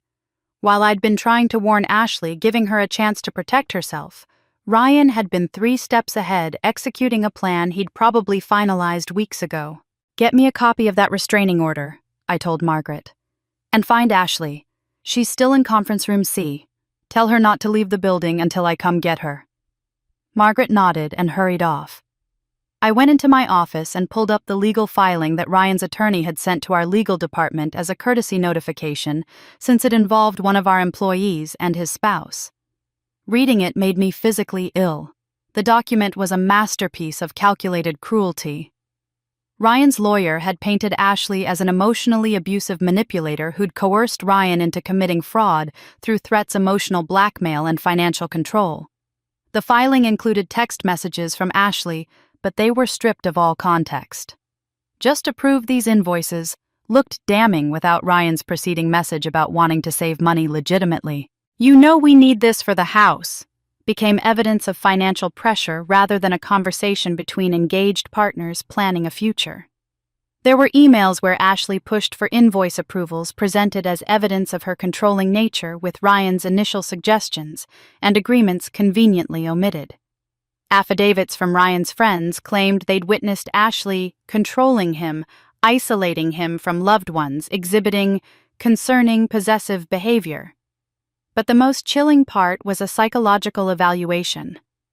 Ryan had seen a therapist 3 weeks before the wedding, 3 weeks, and described feeling trapped, afraid, and coerced into illegal activity by threats to the relationship. He'd been building this narrative before he'd even said his vows.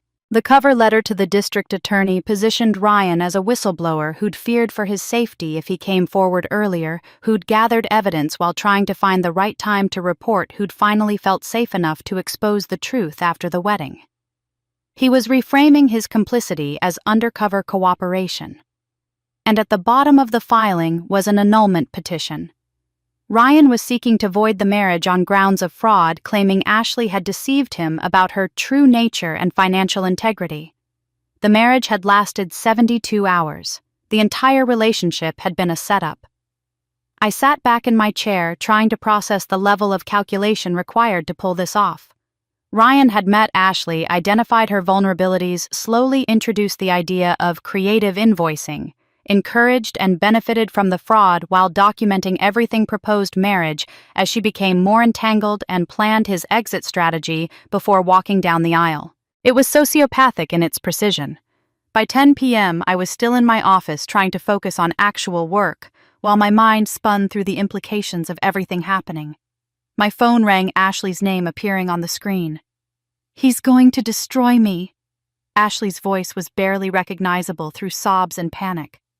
"Emma, he's going to destroy me, and I don't know what to do." I could hear sirens in the background, the echo of institutional hallways. "Where are you?" "Police station. They want to question me about the fraud. Ryan's lawyer submitted everything. They're talking about charges, wire fraud, embezzlement, conspiracy." "Emma, I could go to prison." Her voice cracked. "You tried to warn me. I should have listened. I'm so sorry I didn't listen." Every instinct in me wanted to say, "I told you so," to let her sit in the consequences of ignoring my warning. But I forced myself past that impulse. "Ashley, stop talking to the police without a lawyer. Right now. Tell them you're invoking your right to counsel and say nothing else." "But they said if I just explain—" "Ashley." My voice went hard, cutting through her panic. "For once in your life, trust me. Stop talking. Get a lawyer. I'll text you the name of someone good." I hung up before she could argue further, knowing that any more conversation could be subpoenaed later. I pulled up my contacts and found Marcus Rivera, a defense attorney who specialized in white-collar crime. I texted his information to Ashley with a simple message: "Call him now. Tell him I referred you. Do not speak to police until he arrives." Then I sat in my office, staring at my phone, feeling a complicated tangle of emotions I couldn't fully sort through. Anger at Ashley for decades of cruelty, sorrow for what was happening to her now, disgust at Ryan's calculated betrayal, exhaustion at being pulled into this mess when all I'd wanted was to build a life separate from my family's dysfunction. But underneath it all was something else, a pattern I was beginning to see with uncomfortable clarity. I couldn't sleep that night. I kept thinking about Ryan's methodology. Identify a target, learn their vulnerabilities, exploit those weaknesses while positioning yourself to benefit. Gather evidence to protect yourself, then betray them when convenient, reframing your exploitation as their fault. It was sociopathic, calculated, precise. And then it hit me with the force of a physical blow. This is exactly what my family had done to me for 36 years. The tactics were identical. Identify Emma as the scapegoat. Exploit her people-pleasing nature and desperate need for family approval. Take financial and emotional advantage while she was too conditioned to refuse. Protect themselves from accountability by making Emma the problem. And when anything went wrong, blame Emma for not being grateful enough, not giving enough, not being enough. My mother, my father, Ashley. They'd run the same playbook Ryan did, just over decades instead of years. They'd groomed me to accept exploitation as love, to confuse abuse with family loyalty, to believe that my suffering was necessary for family harmony. Ryan hadn't invented this dynamic. He'd recognized it in Ashley and weaponized it. Ashley hadn't become his target randomly. She'd been conditioned her entire life to be exploited by the same family system that had exploited me. Our mother had taught us both that love was transactional, that worth was conditional, that survival meant accepting whatever treatment kept you in the favored position. The generational trauma went deeper than I'd understood. Wednesday morning, I was reviewing quarterly reports when Margaret buzzed my intercom. "Ms. Grant, your mother is here. She doesn't have an appointment, but she says it's urgent family business." I closed my eyes, exhaustion washing over me. "Send her in." My mother walked into my office looking older, smaller somehow. The careful armor of makeup and styled hair couldn't hide the sleepless nights. "We need to talk about Ashley's adoption," she said without preamble. "About why I made the choices I did. About your father's first wife." I gestured to the chair across from my desk, too tired to send her away. Whatever was coming would at least be the truth. Finally. My mother sat down in the guest chair across from my desk, and I was struck by how small she looked. Diminished. The careful armor of her usual appearance, the styled hair, the expensive clothes, the precisely applied makeup couldn't hide the evidence of sleepless nights. Her eyes were red-rimmed, swollen. She'd been crying probably for days. "I need to tell you about my sister Diane." She began, her voice raw in a way I'd never heard before. I stayed silent, waiting. After 36 years of being talked over, interrupted, dismissed, I wasn't going to make this easy for her. Diane was everything I wasn't. Her hands twisted in her lap, her wedding ring catching the light from my office windows. Beautiful, charming, effortlessly successful. She married young to a man who adored her. Got pregnant right away. Everything came easily to her while I struggled with everything. She looked up at me. When Ashley was 6 months old, Diane and her husband were killed in a car accident. Drunk driver ran a red light. They died instantly. I felt my chest tighten, but I kept my expression neutral. I was 29 years old. I already had you, and I was struggling. I loved you, Emma. I want you to know that, but motherhood didn't come naturally to me. I was anxious, depressed, overwhelmed by the responsibility. And suddenly, I had a second baby. Ashley. This infant who reminded me every single day of my perfect sister, the woman I'd been jealous of my entire life. "You resented Ashley because she was Diane's daughter," I said quietly. My mother nodded miserably. "I tried to love her. I really tried. But every time I looked at her, I saw Diane. Saw everything I wasn't. Everything I could never be. And I felt so guilty for not feeling what I was supposed to feel, that pure, unconditional mother love that everyone talks about. I was supposed to step up, be the hero who saved my orphaned niece. Instead, I just felt resentful. And then guilty about the resentment. It was a terrible cycle. I could see it forming in my mind now, the twisted psychology of it. A woman who couldn't naturally love her adopted niece, who felt guilty about her inadequacy, and who therefore overcompensated by showering Ashley with excessive praise and privileges. Not out of genuine love, but out of guilt and the desperate need to prove to herself and everyone else that she was a good adoptive mother.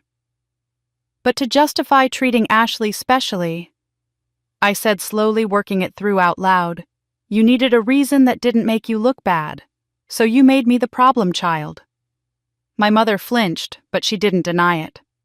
I convinced myself you were naturally difficult, that you needed less attention because you were self-sufficient, that Ashley needed more because she'd suffered trauma even though she was too young to remember her biological parents.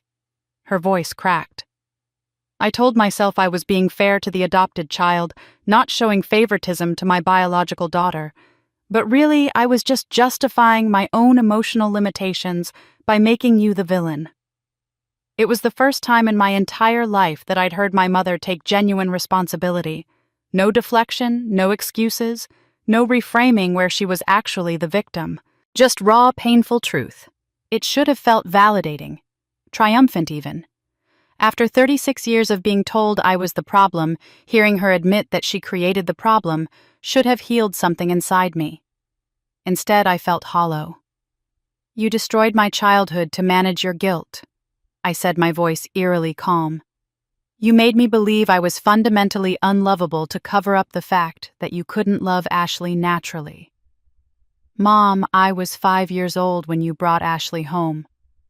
I was a child who needed her mother. Instead, I got criticism, comparison, and contempt for 31 years. My mother was crying openly now, tears streaming down her face, her expensive makeup running in dark tracks. I know. I'm so sorry, Emma. I'm so sorry. The apology hung in the air between us, heavy and inadequate. The validation I'd craved for 36 years was finally here, but it came too late and cost too much. The truth didn't undo the damage. It just explained why the damage happened. And Dad? I asked, my voice harder now. Why did he go along with this? Why didn't he protect me? My mother looked at the floor, shame coloring her features. Your father didn't want to rock the boat. He saw what was happening, but he convinced himself it wasn't that bad. That you were resilient, that you'd be fine. He told himself he was protecting the family by not challenging me, by keeping the peace. I laughed, but there was no humor in it. So he protected the family by sacrificing me. The silence that followed confirmed everything I needed to know. My father had chosen the path of least resistance. He'd prioritized my mother's emotional comfort over my psychological welfare. It was a different kind of betrayal than my mother's active cruelty. It was the betrayal of passivity, of witnessing harm and choosing comfort over intervention, of seeing your daughter suffer and deciding that confronting your wife about it was too uncomfortable, too risky to the marriage, too disruptive to family peace. Emma realizes both her parents failed her, just in different ways. My mother's active scapegoating and my father's passive enabling had created a system where my suffering was normalized, made invisible, and ultimately blamed on me. They'd worked in tandem, one inflicting wounds and the other refusing to bandage them. Understanding this didn't make it hurt less. If anything, it hurt more because now I knew they'd been aware. They'd seen what was happening and chosen to continue anyway. Why are you telling me all this now? I asked. After 36 years of lies and secrets, why the sudden honesty? My mother's face crumpled. Her hands shook as she reached into her purse and pulled out a folder of medical documents.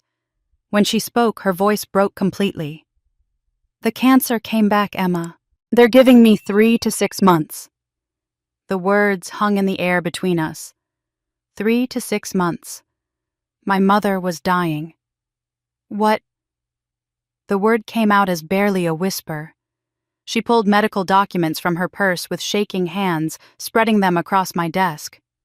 Oncology reports, CT scans, prognoses written in clinical language that couldn't soften the brutal truth. Stage 4, pancreatic cancer metastasized to the liver and lungs. Diagnosed 8 months ago.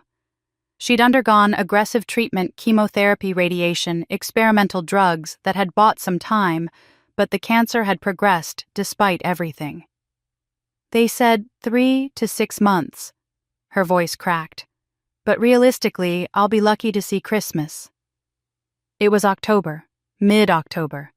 My mother might not live to see the new year. My mind couldn't process it. Shock, grief, anger, and something else. A terrible sense of time running out of conversations we'd never have, and healing that would never happen all crashed over me simultaneously. 8 months, I said, my voice flat.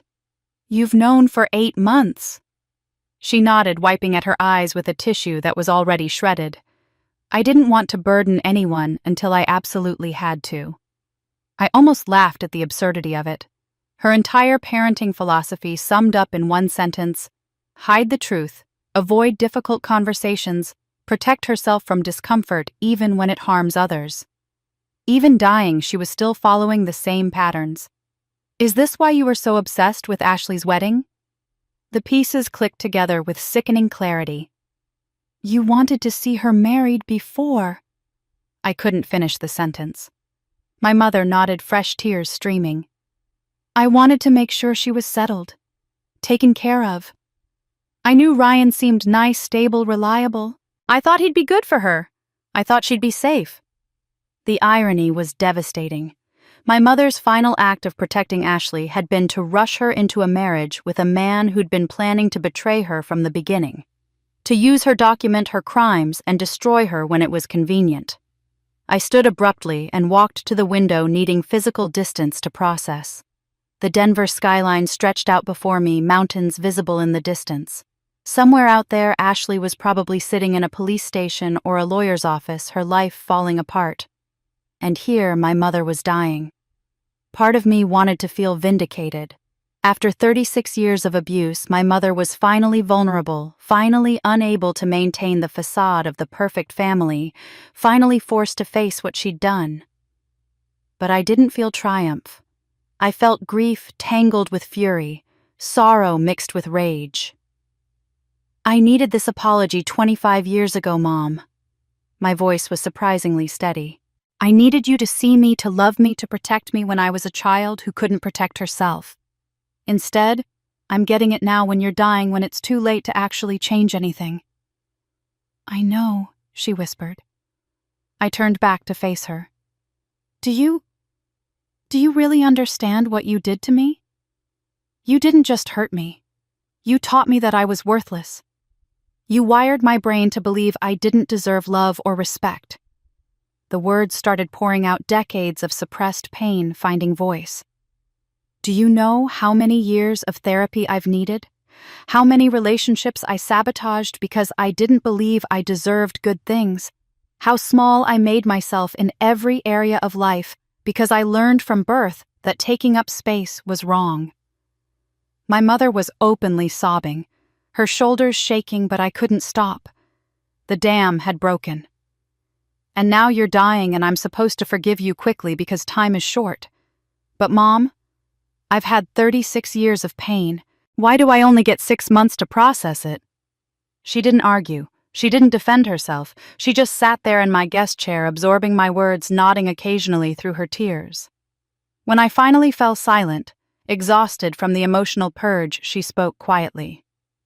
You're right. You're absolutely right. I don't deserve forgiveness. I don't deserve your time or your energy.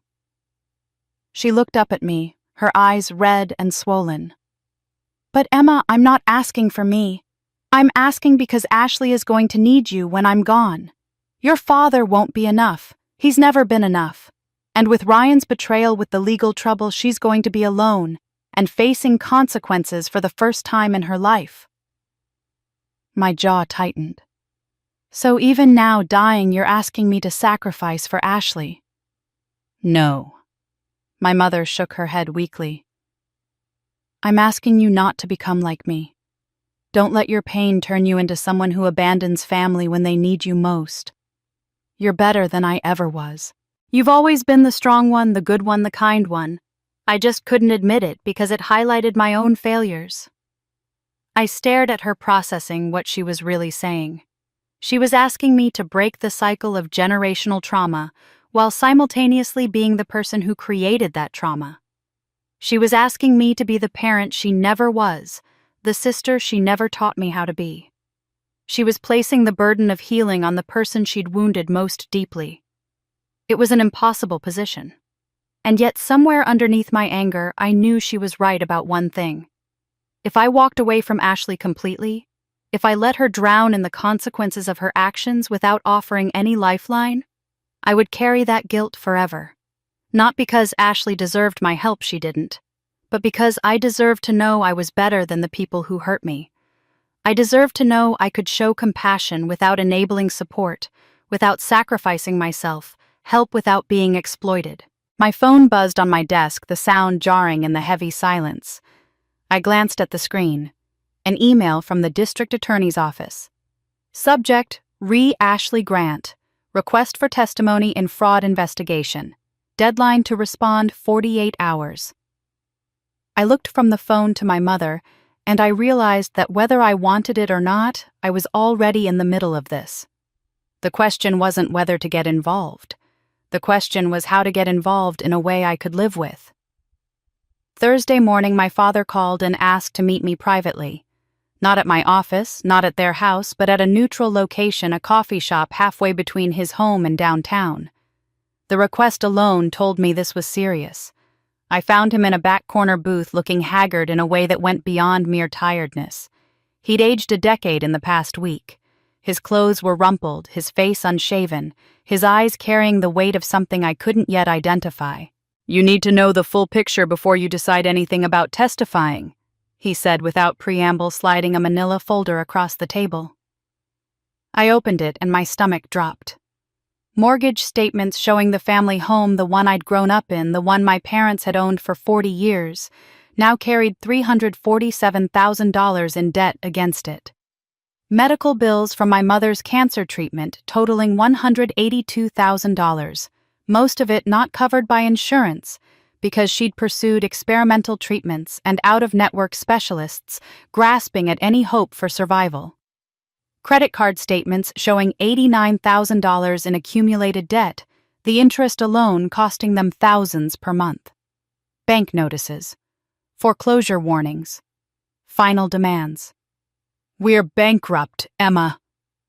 My father's voice cracked. "Completely. The bank is foreclosing next month.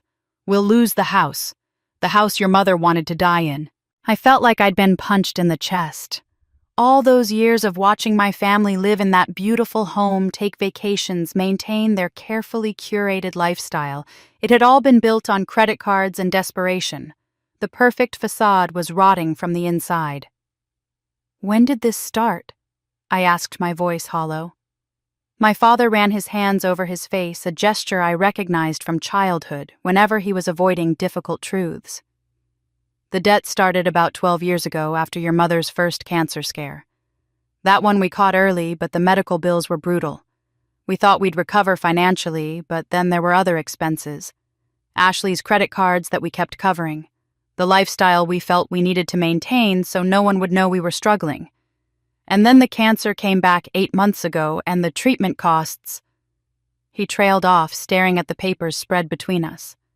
My mind was reeling, connecting dots I hadn't seen before. "Ashley knew about the debt." My father nodded miserably.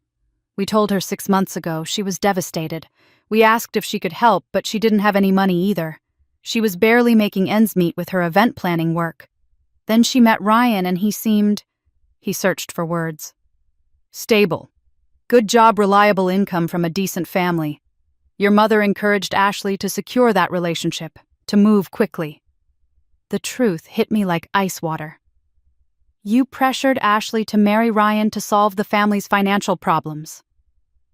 My father's silence was confirmation enough. I thought back to Ashley's behavior over the past months. The rushed wedding after such a short engagement. The expensive details that made no sense for someone who supposedly had no money. The constant pressure on me to pay for upgrades and extras. Ashley wasn't being entitled, she was desperate. The wedding had to be perfect because it needed to prove to Ryan and his family that Ashley came from a good background, not a bankrupt one drowning in medical debt and bad decisions.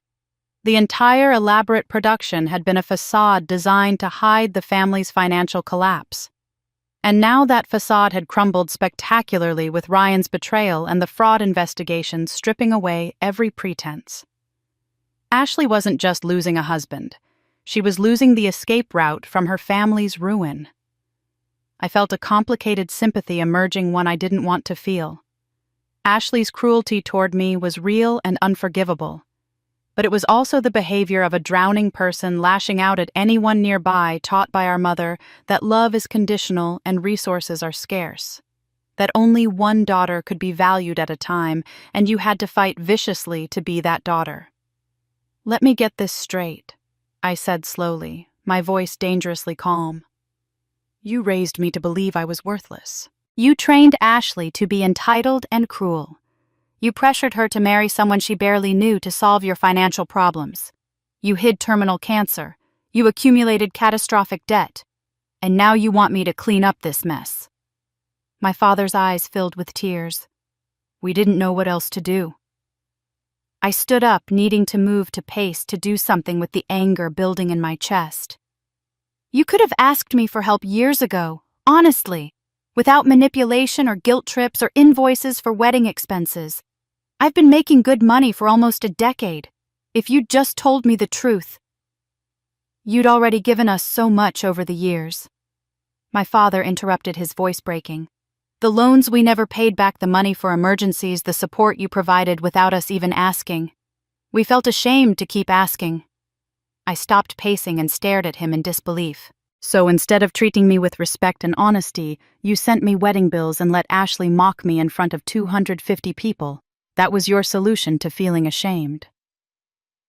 My father had no answer. He just sat there, shoulders slumped, the embodiment of a man who'd made terrible choices and run out of ways to justify them. The family's dysfunction ran so deep that honest communication literally hadn't occurred to them as an option. They'd chosen manipulation, shame, secrets, and exploitation because that was the only emotional language they knew how to speak. I sat back down, suddenly exhausted. All the anger drained out of me, leaving only a bone-deep weariness. "How much do you need to save the house?" My father opened his mouth to answer, but my phone rang, the sound jarring in the quiet coffee shop. Ashley's name flashed on the screen. I almost didn't answer, but something in my gut told me I needed to. "Emma." Ashley's voice was high-pitched, panicked, barely comprehensible through sobs. "I'm at the emergency room. I need you to come. Please. There's something I have to tell you before the police come back." My blood ran cold. "Ashley, what happened? Are you hurt? Just come, please. Denver Memorial, 4th floor." Her voice dropped to a whisper. "Emma, I'm pregnant." I left my father sitting in that coffee shop booth and drove straight to Denver Memorial Hospital, my mind reeling. Pregnant. Ashley was pregnant. And from her panicked tone, I already knew this wasn't going to be a simple situation. I found her on the 4th floor in a private ER room, and the sight of her stopped me in the doorway. The wedding makeup was completely gone. Her hair was pulled back in a messy ponytail. She wore a faded hospital gown and looked younger, smaller, more vulnerable than I'd ever seen her. The golden child facade had completely crumbled, leaving behind a terrified 30-year-old woman who looked barely old enough to be out of college. "What happened?" I asked, stepping into the room and closing the door behind me. Ashley wouldn't meet my eyes. Her hands twisted the hospital blanket into knots. "I started bleeding this afternoon. Cramping. Bad cramping. I thought I was dying." I sat down slowly in the chair beside her bed. "Ashley, talk to me. What's going on?" "I'm pregnant." Her voice was barely a whisper. 12 weeks. I did the math automatically in my head. Ashley got married 9 weeks ago. The timeline didn't work. "It's not Ryan's, is it?" Ashley shook her head, tears starting to stream down her face. "I was with someone else, my ex-boyfriend Jason. We broke up 3 years ago, but we've been on and off since then. Mostly off. But we saw each other about 3 months ago, right before I started dating Ryan seriously. It was just one time. We were both drunk at a mutual friend's party, and I thought it didn't matter because I was on birth control, but apparently..." She trailed off, sobbing. I leaned back in the chair, trying to process. Ashley had married Ryan while already pregnant with another man's child. "Does Ryan know?" Ashley shook her head frantically. "No. Nobody knows. I didn't even know until 2 weeks ago. I took a pregnancy test right before the wedding because my period was late and I was feeling weird. I thought maybe it was stress from wedding planning, but then it was positive. Her words came faster, more desperate. And by then, everything was planned. The venue was paid for. The guests had made travel arrangements. Mom was dying and wanted to see me married. Dad told me about the bankruptcy. Everyone was counting on this wedding happening. I thought maybe I could just figure it out somehow. Figure it out how? I couldn't keep the disbelief out of my voice. Ashley's laugh was bitter, broken. I don't know. I thought maybe I'd miscarry naturally and the problem would solve itself. Or maybe Ryan would never find out, and I could pass the baby off as premature. Or maybe some miracle would happen and everything would just work out. She looked up at me, mascara running in dark tracks down her pale cheeks. I know how stupid that sounds. But Emma, I was drowning. Mom was dying. Dad said we were bankrupt. You clearly hated me. Ryan seemed like my only chance at stability, at escape, at having any kind of future.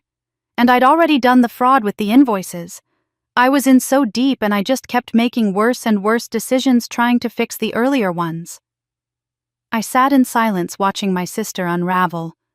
Part of me wanted to feel vindicated here. Was Ashley finally facing the consequences of her actions, finally experiencing the kind of desperation and fear she'd always been protected from?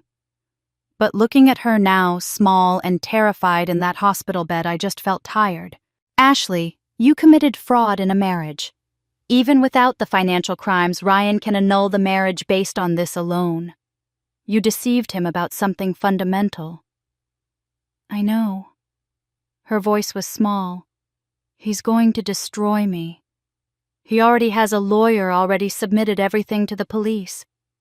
And when he finds out about the baby, he'll use it as proof that I was manipulating him from the beginning, that I was trying to trap him. She looked at me, desperation in her eyes. Emma, I could lose everything. My freedom, my reputation, any chance at fixing my life. And the baby. She placed a protective hand on her still flat stomach. The baby doesn't deserve to be born into this. A mother facing criminal charges, no father, no support system. Maybe it would be better if... She didn't finish the sentence, but I understood the unspoken question hanging between us. I sat there, every instinct warring with every other instinct. Part of me thought Ashley deserved every consequence coming her way. She'd made these choices. She'd lied, manipulated, committed fraud. She'd spent 30 years treating me like garbage. By all rights, I should walk away and let her face the mess she'd created. But another part of me saw the bigger picture. Ashley was the product of the same toxic family system that had damaged me. She'd been raised by parents who taught her that love was transactional, that honesty was weakness, that manipulation was survival. She'd been pressured into a marriage to solve her family's financial problems. She was 30 years old with the emotional regulation skills of a teenager because no one had ever taught her how to make healthy choices or face consequences with dignity. And now there was an innocent child involved. My niece or nephew, whether I wanted that responsibility or not. The question wasn't whether Ashley deserved my help. The question was whether I could live with myself if I walked away from a pregnant woman facing criminal charges, financial ruin, and complete isolation, even if that woman was my sister who'd spent decades treating me like I was worthless. This was the test my mother had mentioned. Would I break the cycle of generational trauma? Or would I perpetuate it by abandoning Ashley the way our parents had abandoned me? The ER doctor knocked and entered before I could answer my own question. Ms. Grant, she addressed Ashley, holding a tablet with test results. We have your results. The bleeding was a threatened miscarriage, but the fetus is stable for now. You'll need bed rest and close monitoring, but the pregnancy can continue. She paused, looking between Ashley and me. However, there's something unusual we found in your blood work that we need to discuss. The doctor looked between us, her expression professional but concerned. Ashley, you have what we call placenta previa. The placenta is positioned low in your uterus, partially covering the cervix. Combined with some other factors in your blood work, this puts you at high risk for complications throughout the pregnancy. Ashley's face went even paler. What does that mean? It means you'll need frequent monitoring, likely bed rest for portions of the pregnancy, and there's a significant chance you'll need a cesarean delivery. More importantly, it means you need a strong support system. The doctor's voice was kind but firm. This type of pregnancy requires someone who can help you attend appointments, manage stress levels, which is crucial for placenta previa, and be available if complications arise. Stress alone could trigger serious bleeding. Ashley looked terrified, her hands gripping the blanket so tightly, her knuckles went white. The doctor continued. Do you have family who can help a partner? Ashley's laugh came out as a choked sob. No partner. My mother is dying. My father is... She couldn't finish. The doctor looked at me questioningly. I realized she assumed I was here as support that I'd already agreed to help. The timing was cruel in its precision. At the exact moment Ashley was facing criminal charges, public humiliation, and a husband actively trying to destroy her, she was also dealing with a high-risk pregnancy that required more support than ever. Ashley had no one. Her parents were bankrupt, and her mother was dying. She'd burned most of her friendships with her entitled behavior over the years. Ryan was not only gone, but weaponizing everything against her. And now her body was betraying her too, making the pregnancy itself a potential threat. That isolation might cost both her and the baby their lives. I watched Ashley's hand move unconsciously to her stomach, protective despite everything. Whatever her flaws, whatever terrible decisions she'd made, she was already bonding with this baby, already seeing it as something worth protecting, even though it was the product of a drunken mistake with an ex-boyfriend, and threatened to destroy what little was left of her life. That small, vulnerable gesture cracked something in my chest. The doctor left us alone to discuss next steps. Ashley stared at the wall, tears streaming silently down her face. She looked defeated in a way I'd never seen her before, not angry or manipulative or playing for sympathy, just genuinely broken. I pulled the chair closer to her bed. I'll help you. Ashley's head whipped toward me, disbelief written across her face. But not the way Mom and Dad helped you, I continued before she could speak. Not by enabling you or covering for you or pretending your actions don't have consequences. Ashley started to protest, but I held up my hand. Listen to my terms. First, you get a criminal defense attorney immediately. I'll recommend Marcus Rivera. I already gave you his information. You cooperate fully with the investigation. If that means testifying against Ryan, you do it. If it means accepting a plea deal with community service and restitution, you do it. No games, no lying, no manipulation. Ashley nodded frantically, but I wasn't finished. Second, you start therapy, real therapy, not just a few sessions to make people think you're trying. You commit to it long term because you need to learn how to make better decisions and handle stress without destroying your life. Another nod. Third, you get a job. I don't care what it is, retail, food service, whatever you can manage while pregnant. Something that pays money and teaches you what actual work means.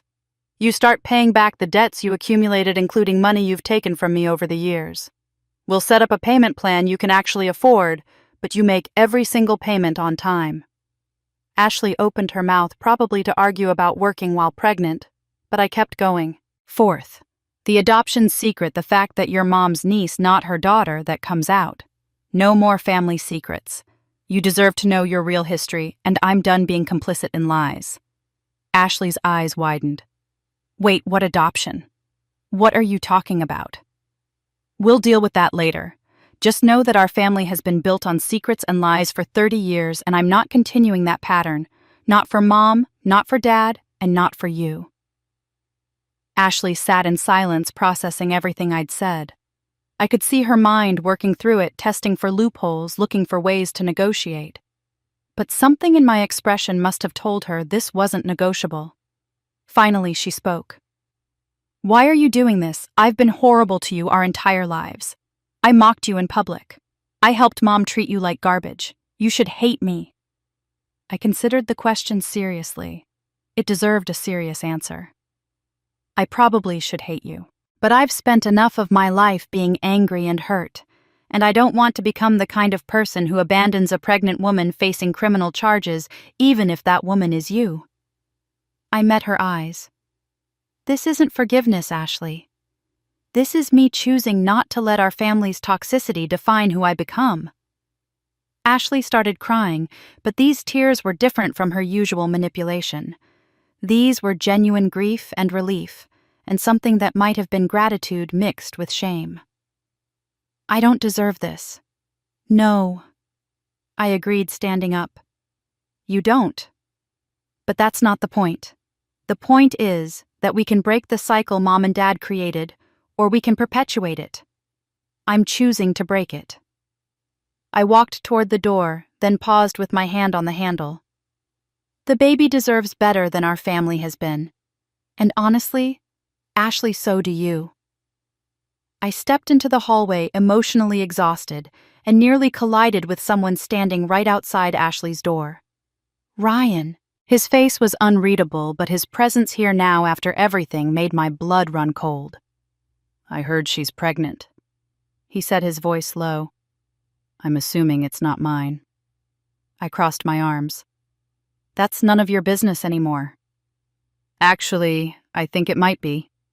He glanced at Ashley's closed door. I have a proposition you need to hear before you decide anything else. I stood in the hospital corridor, every muscle in my body tensed for confrontation. Ryan had been the calculating predator in my mind, the sociopath who'd trapped Ashley in an elaborate scheme. But looking at him now, I saw something different. He looked exhausted, defeated, not smug or calculating, just hollowed out by the past week. I know what you think of me. He started, keeping his voice low. That I'm a sociopath who planned this whole thing from the beginning. And maybe you're not entirely wrong. Then why are you here? I kept my arms crossed, my stance defensive. He ran his hand through his hair, a gesture that seemed more reflexive than calculated. Because it's more complicated than that. My first wife, I was married before Ashley didn't know she cleaned out our accounts and disappeared while I was deployed overseas. I was in the military stationed in Afghanistan. Came home after a year to find $70,000 in debt, ruined credit, and divorce papers waiting for me. I felt my guard drop slightly. I'm sorry that happened to you, but that doesn't justify what you did to Ashley. You're right, it doesn't. He nodded immediately. But it explains why I'm paranoid about money, why I document everything, why alarm bells went off when Ashley started pushing me to approve those invoices. I'd been burned before, badly. So I started keeping records not to set her up initially, but to protect myself if things went south. His voice cracked on the last words, and I realized he was genuinely struggling with this. I didn't plan to marry her as some long con, he continued. I actually fell for her. The Ashley I met was charming and fun and seemed genuine. She was interested in my work, supportive, made me laugh. It wasn't until after we got engaged that things started changing. The demands started. The pressure to spend more, approve more invoices lie to my colleagues. The subtle manipulation. By the wedding, I felt trapped, but I hoped maybe once we were married, things would stabilize.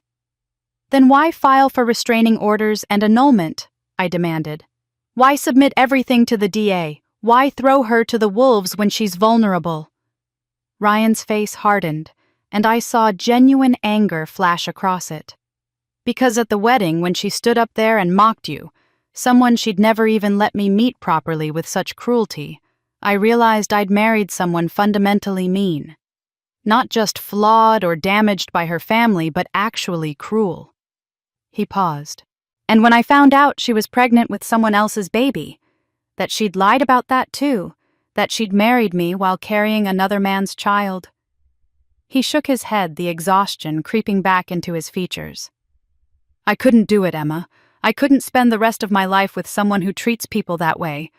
But here's the thing I need you to understand, I don't actually want to destroy her.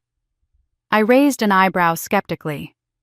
You submitted everything to the district attorney. You filed for annulment. You got restraining orders. That's pretty much the definition of destruction. I submitted the evidence because I legally had to. Ryan said, meeting my eyes. As the financial officer of a company undergoing acquisition, I'm required by law to report fraud I become aware of. The restraining order was my lawyer's advice to protect myself from potential accusations of coercion or abuse. But Emma, I haven't pressed criminal charges personally against Ashley. The DA might pursue charges based on the evidence, but I haven't filed criminal complaints as an individual. I easily could. I have enough documentation to put her away for years. But I haven't. I studied him, trying to determine if this was another manipulation or genuine remorse. His body language was open, vulnerable. His eyes were tired but sincere. He wasn't performing righteousness or playing the victim. He was just there. Honest in a way that felt uncomfortable and real. "So what do you want?" I asked finally. "I'm offering to help." He took a breath. "I'll testify that Ashley was under extreme pressure from her family situation, that she was panicking about her mother's terminal illness and the bankruptcy. I'll emphasize poor judgment rather than criminal intent.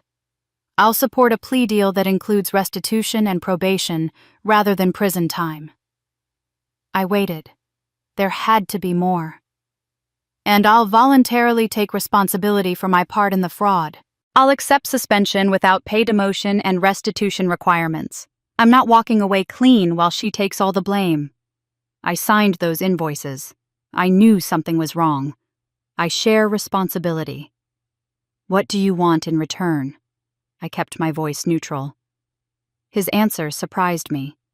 "I want you to let me be part of the solution for her. Not romantically, that's over, probably forever. But I have skills. I'm good with finances, with negotiating payment plans, with understanding legal processes. I can help her navigate the maze she's facing. I made a commitment when I married her, and even though that marriage was based on lies, I'm not the kind of person who walks away when someone needs help."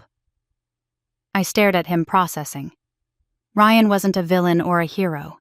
He was a damaged person who'd made bad choices trying to protect himself from being hurt again, but who still had enough conscience left to feel guilty about the collateral damage. Just like Ashley. Just like our whole family, really. We were all wounded people wounding each other in a cycle none of us seemed able to break cleanly. "Ashley's pregnant with a high-risk pregnancy," I said quietly. "She needs support, not another person trying to control her." "I know. I heard some of what the doctor said." Ryan's voice was gentle. "I'm not trying to control anything. I'm just offering practical help. Financial planning, legal navigation. The kind of support I'd want if I were in her position." Before I could respond, my phone rang, the sound jarring in the quiet corridor. My father's name flashed on the screen. I answered. "Dad?" "Emma." His voice was wrecked. "Come to the house right now. Your mother collapsed 20 minutes ago. The hospice nurse is here. The doctors say it's time to start saying goodbye." I hung up and looked at Ryan. "I have to go. My mother is dying." The drive to my childhood home was a blur. I barely remember getting in my car, navigating the familiar streets, pulling into the driveway where I'd learned to ride a bike and had my first heartbreak and spent 36 years being invisible. Inside, the hospice nurse met me at the door. "She's in the living room. We've made her as comfortable as possible. It could be hours or days, but based on her vitals, I'd say hours." My mother lay in a hospital bed that had been set up in front of the fireplace, surrounded by machines monitoring her breathing and heart rate. She looked so small. The formidable woman who'd shaped my entire life had been reduced to a fragile body barely making a dent in the mattress. My father sat on one side, his face ravaged by grief. On the other side, Ashley sat in a wheelchair against medical advice she'd insisted on being here. She still wore her hospital bracelet. "Days, not weeks," the hospice nurse said quietly to me. "The cancer spread to her brain over the past 48 hours. She's mostly unconscious now, but she can probably hear you." I sat down in the chair next to my mother's bed and took her hand. It felt paper-thin, bird-like, so different from the hands that had pushed me away for decades. For the first time in my memory, the four of us were together without performance. No one was playing a role, no one was maintaining a facade. We were just four broken people facing death. My mother's eyes fluttered open and landed on me. Even clouded with morphine and pain, I saw recognition there.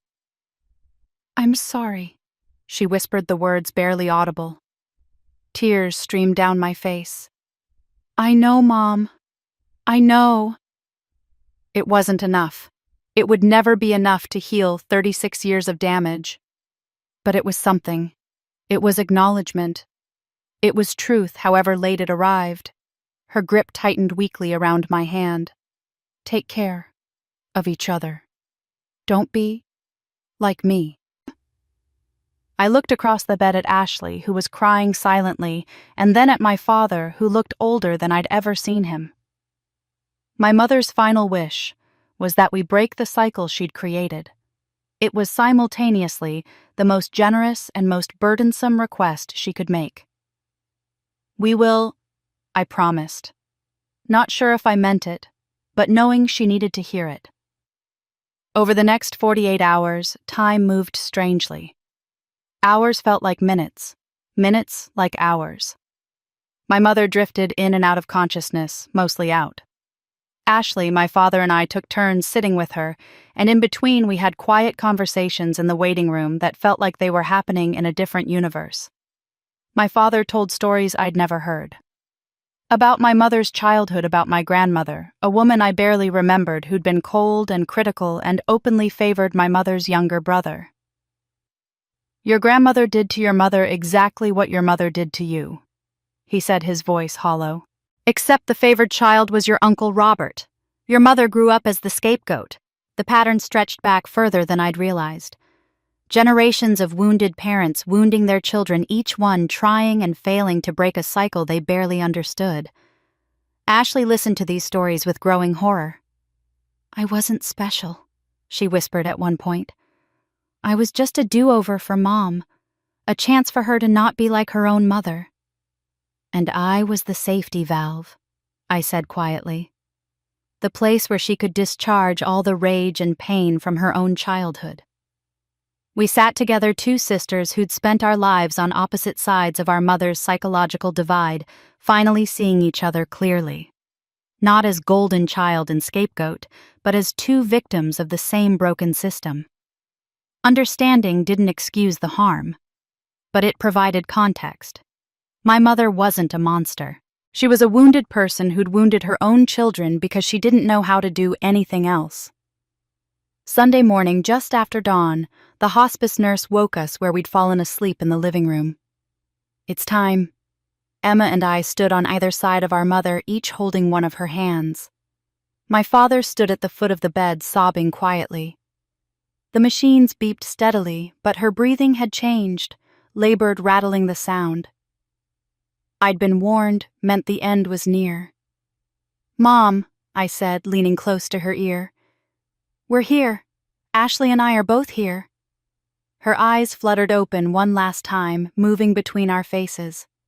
I saw recognition, regret, and something that might have been relief. She tried to speak, her lips moving soundlessly at first, then managed two words that took all her remaining strength. "Love. Both." Her grip loosened. The machines changed their rhythm. The hospice nurse checked her vitals and looked at us with professional compassion. "She's gone." Ashley and I held each other across our mother's body, crying. Not just for the mother we'd lost, but for the mother we'd never had. For the relationship that could have been but wasn't. For the healing that came too late. For 30 years of damage that would take 30 more years to fully understand. My father joined us, and for the first time in our lives, the three surviving family members held each other in genuine shared grief. Not performance, not manipulation, just raw, honest sorrow. Something fundamental had shifted. The dictator who'd shaped our family dynamic was gone. We were left to rebuild from the ruins she'd left behind without her script to follow. At the funeral reception 2 days later, after the service where I'd given a eulogy that was honest without being cruel, my father pulled me aside. He held a worn shoebox, the kind that had probably held shoes from the 1980s. Your mother wanted you to have this, he said, pressing it into my hands. She made me promise to give it to you after she passed. She said it explains everything. I waited until I was home alone before I opened the shoebox. It sat on my coffee table for hours while I stared at it, afraid of what I might find inside. Finally, around midnight, I pulled off the lid. Inside was a USB drive taped to a handwritten letter. The paper was my mother's expensive stationery, the kind she used for important correspondence. The date at the top was 3 weeks before Ashley's wedding. Emma, it began. If you're reading this, I'm gone. I'm a coward for not saying these things while alive, but I'm hoping recorded truth is better than perpetual silence. On this drive are videos I made over the years, diaries really. I filmed them when I couldn't sleep, when guilt overwhelmed me, when I watched you from afar and felt proud but couldn't say it. I never showed these to anyone. They're me, without the performance, without the defense mechanisms. I don't expect them to fix anything. I just want you to know that I saw you even when I pretended not to. I always saw you, Emma. I was just too broken to tell you. My hands shook as I plugged the USB drive into my laptop. The folder contained dozens of video files spanning from 2003 to just 2 months ago. Each one was labeled with a date and a cryptic note, Emma's 13th birthday. College graduation. VP promotion. I opened the oldest file with trembling fingers. My mother's face filled the screen, younger, but already carrying a tiredness I recognized. She sat in dim lighting her bedroom. I realized the same room where she'd just died. The timestamp read 3:47 a.m. Emma turned 13 today, her recorded voice began. I threw Ashley a big party last month for her 7th birthday. Balloons, cake, her friends from school. But tonight I only sang happy birthday to Emma once before dinner rushed. She tried to hide that it hurt her. She's good at hiding things from me, maybe because I taught her to. I sat frozen watching my mother's confession from 23 years ago. The next video was from 2008. My college graduation. The camera showed a shaky view of the ceremony from far back in the audience. Emma graduated summa cum laude today, top of her entire class. Ashley just graduated high school with a C average. I praised Ashley's graduation like she'd won the Nobel Prize, but I barely acknowledged Emma's achievement. My mother's voice cracked. Why? Because Emma doesn't need me. She never has. She's always been so competent, so strong, so much better than me. If I tell her I'm proud, she'll know I was wrong about her all these years. She'll know I failed her. So I stay quiet and convince myself she doesn't care. I realized I was crying, but I couldn't stop watching. A 2015 video showed my mother sitting in her car parked outside an office building I recognized my old workplace. Emma made VP today. She's 27 years old and making more than her father and I combined. I found out from Patricia Morrison's daughter who works in HR there. Emma never told us. I pretend not to know because if I acknowledge it, I'd have to admit how wrong I've been. How I told her she'd never amount to anything and she became everything. I'm terrified of her success because it proves my failure as a mother. Video after video, confession after confession. My mother had been watching me my entire life, noticing everything, feeling proud, feeling guilty, and choosing to say nothing because admitting the truth meant facing her own failures. The most recent video was dated just after the wedding invitations went out. I know Emma will pay for the wedding. She always pays. She's been supporting this family financially for a decade, and we pretend not to notice. We take her money and give her nothing but criticism in return. I'm dying and I'm leaving her with this mess. Ashley married to a man I don't trust, your father bankrupt. Emma still trying to earn love she deserved freely from birth. Her voice broke completely. I'm the worst mother who ever lived. But it was a video from 2001 that destroyed me completely.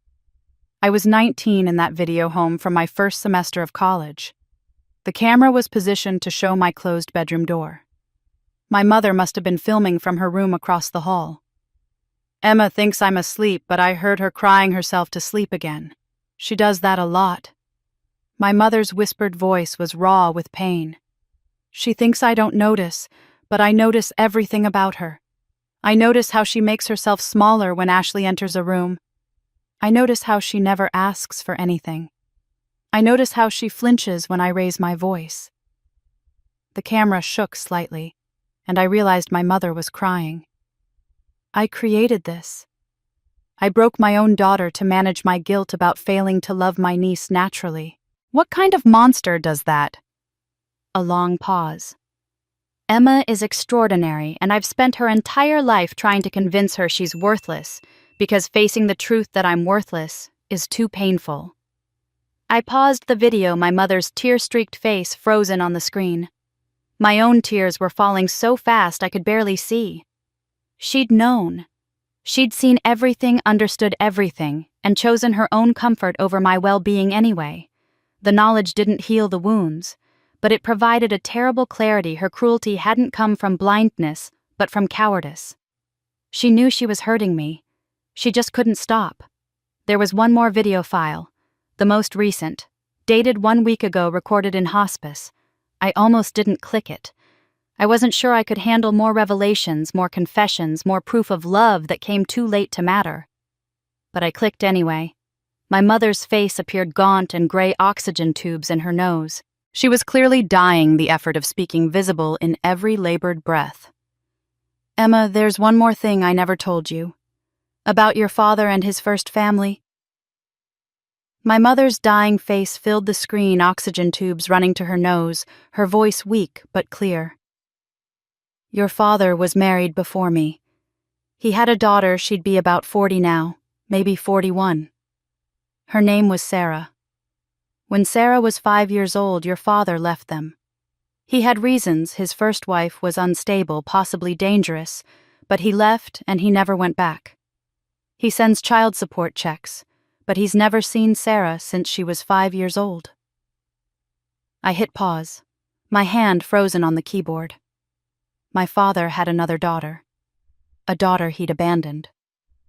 I pressed play again. He has another daughter out there, Emma, and he abandoned her. My mother's breathing was labored between sentences. I think that's why he never stood up for you. He was already guilty of failing one daughter, so failing a second just confirmed what he believed about himself, that he's incapable of being a real father. Emma, you have a half-sister somewhere who might not even know you exist. The video ended. My mother's final confession, delivered, her last attempt at honesty, completed just days before her death. I sat in the darkness of my apartment, the laptop screen casting blue light across my face, and felt something crystallize inside me. The pattern was complete now. My father hadn't just been passively complicit in my abuse. He'd been repeating his original sin, abandoning one daughter physically and another emotionally, confirming to himself that he was exactly the failure he believed himself to be. Both daughters lost their father, just in different ways. I grabbed my keys and drove to my childhood home, arriving just after dawn. The foreclosure notice was still taped to the front door, yellowed and weathered. Inside, I found my father surrounded by half-packed boxes, the house in that particular state of chaos that comes from dismantling a life. You have another daughter. I didn't frame it as a question. My father's face crumbled. He set down the box he'd been holding and sat heavily on another one, his shoulders sagging under an invisible weight. She told you, he said quietly. The video. Tell me about Sarah. He ran his hands over his face, that gesture I'd seen 1,000 times, the physical manifestation of a man trying to hide from uncomfortable truths. I was 22 when I married Sarah's mother, Rebecca. She seemed normal at first. Fun, spontaneous, a little intense, but in a good way. Or so I thought. He stared at his hands. After we got married, things changed. She became controlling, paranoid, accusatory. When Sarah was born, it got worse. She'd accuse me of cheating, of not being the real father, of plotting to leave her. She'd threaten to hurt Sarah if I tried to go. Cycles of rage and apology over and over. I stayed silent, letting him talk. I was 27 years old, terrified, with no framework for understanding domestic abuse. No one talked about men being abused by their wives back then. I felt trapped and ashamed and scared. His voice broke. So I ran. I filed for divorce, made sure Rebecca got supervised visitation because I was afraid she'd hurt Sarah, agreed to pay support, and then I ran like a coward. I told myself Sarah would be safer if I stayed away, that Rebecca couldn't use me as a trigger for her rages. But really, I was just scared. And I've been scared ever since. "You've been sending money all these years?" I asked. He nodded. "Child support until she turned 18. Then I kept sending money anyway. Birthdays, Christmas emergencies, when her mother would contact me. I thought if I couldn't be her father in person, at least I could provide financially." The parallel to my own relationship with my family was too obvious to miss. The same pattern tried to fix with money what should have been fixed with presence and love. "You sacrificed me to atone for abandoning her," I said quietly. "You let Mom destroy me because you thought you deserved to suffer. You thought being a bad father to me was appropriate punishment for failing Sarah." My father looked up, tears streaming down his face. "I never thought of it that way, but you're right. God, Emma, you're right." I pulled out my phone, my decision made. "What's Sarah's last name? Where does she live?" He looked confused. "Why?" "Because you're going to contact her. Today. You're going to tell her the truth about why you left. You're going to apologize for 35 years of absence. And you're going to tell her she has 2 half-sisters who want to know her." "I can't." He shook his head frantically. "She probably hates me. It's been too long. What if she doesn't want—" "You don't get to decide that." I cut him off, my voice harder than I'd ever used with him. "You don't get to abandon her again by assuming she won't want contact. You don't get to protect yourself from potential rejection by making that choice for her. You're going to try Dad. We're done with this family's pattern of running away from hard things." My father stared at me, and I saw something shift in his expression. Recognition, maybe, that I wasn't the same Emma who'd accepted everything quietly for 36 years. "Sarah Mitchell," he said finally. "She lives in San Diego.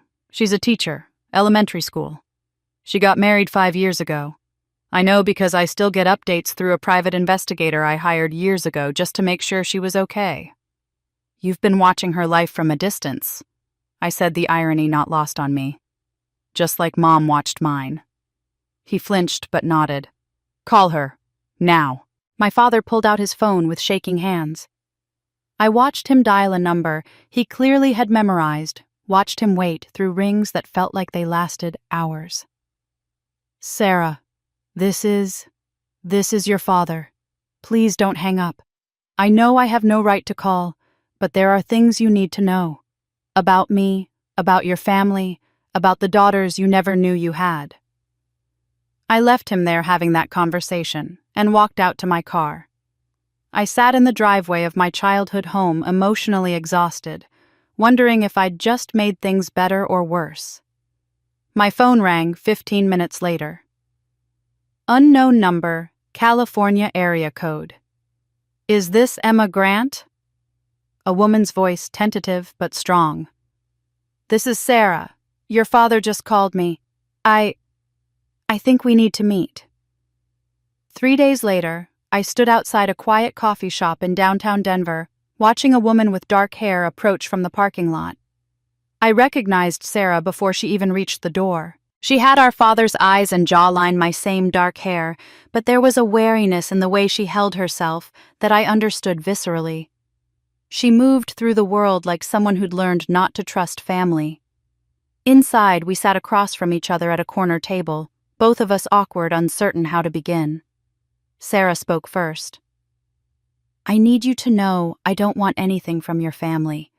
No money, no forced reconciliation with our father. Nothing. I just wanted to see you. To know I wasn't alone in being his daughter." I laughed, and it came out more bitter than I'd intended. "I thought the same thing. That maybe you'd want something from me. That this was somehow another obligation." We looked at each other, and suddenly we were both laughing for real. The absurdity of our shared damage, the dark humor of two abandoned daughters assuming the worst of each other broke the tension. Sarah pulled a photo from her wallet. "This is my daughter Lily. She's 8. She asked me once why she only has one grandpa. I didn't know how to explain that her other grandpa exists, but chose not to be in our lives." I pulled out my phone and found a recent photo of Ashley. This is Ashley, our half-sister. She's 30, pregnant, and facing criminal charges for fraud. Our mother just died 2 weeks ago. Our father is bankrupt and losing the house. It's been a really terrible month. Sarah stared at the photo, then at me, and we both started laughing again. Dark, inappropriate laughter that came from the recognition that our family's dysfunction was so complete, it had somehow circled back to comedy. "Tell me about growing up," Sarah said when we'd composed ourselves. So I did. I told her about being the scapegoat, about Ashley being the golden child, about my mother's guilt-driven favoritism, and my father's passive enabling. I told her about the wedding, about the videos, about learning Ashley wasn't even my biological sister but our mother's niece.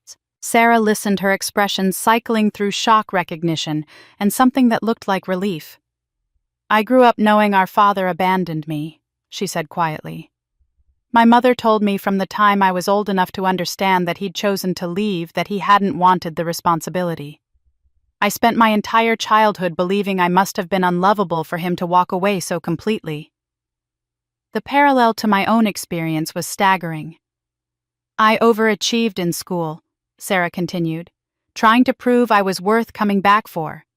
Straight A's, every honor, every achievement. Thinking maybe if I was impressive enough he'd regret leaving. He'd come back." She laughed bitterly. "He never did. And I sabotaged every relationship I ever had because I was always waiting for them to leave too. Convinced myself I was fundamentally flawed." "I did the same thing," I said. "Made myself small, tried to be perfect, convinced myself the problem was me." Sarah's eyes filled with tears. "I've been in therapy for 15 years trying to accept that his leaving wasn't about me. And now I find out he did the same thing to another daughter, just in a different way. He didn't leave you physically, but he abandoned you emotionally." We sat in silence for a moment, processing the weight of that realization. We weren't alone in our damage. We weren't uniquely unlovable or flawed.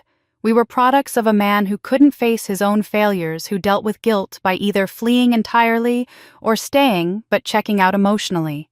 The realization was painful, but oddly healing. "Do you want to meet Ashley?" I asked. Sarah considered. "Does she know about me?"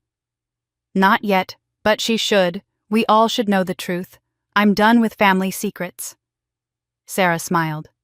"Let's break every secret this family ever kept." Sarah stayed in Denver for the week. I introduced her to Ashley in the small apartment Ashley had moved into after leaving the hospital. Ashley was showing now her pregnancy, visible under loose clothing, her face still carrying the strain of the past month. When I told her about Sarah, Ashley's face cycled through shock, then anger at our father, then something unexpected relief. "I'm not the only secret," she whispered. "I'm not the only one who was hidden, lied about, treated like a problem to be managed." The three of us spent the next few days together.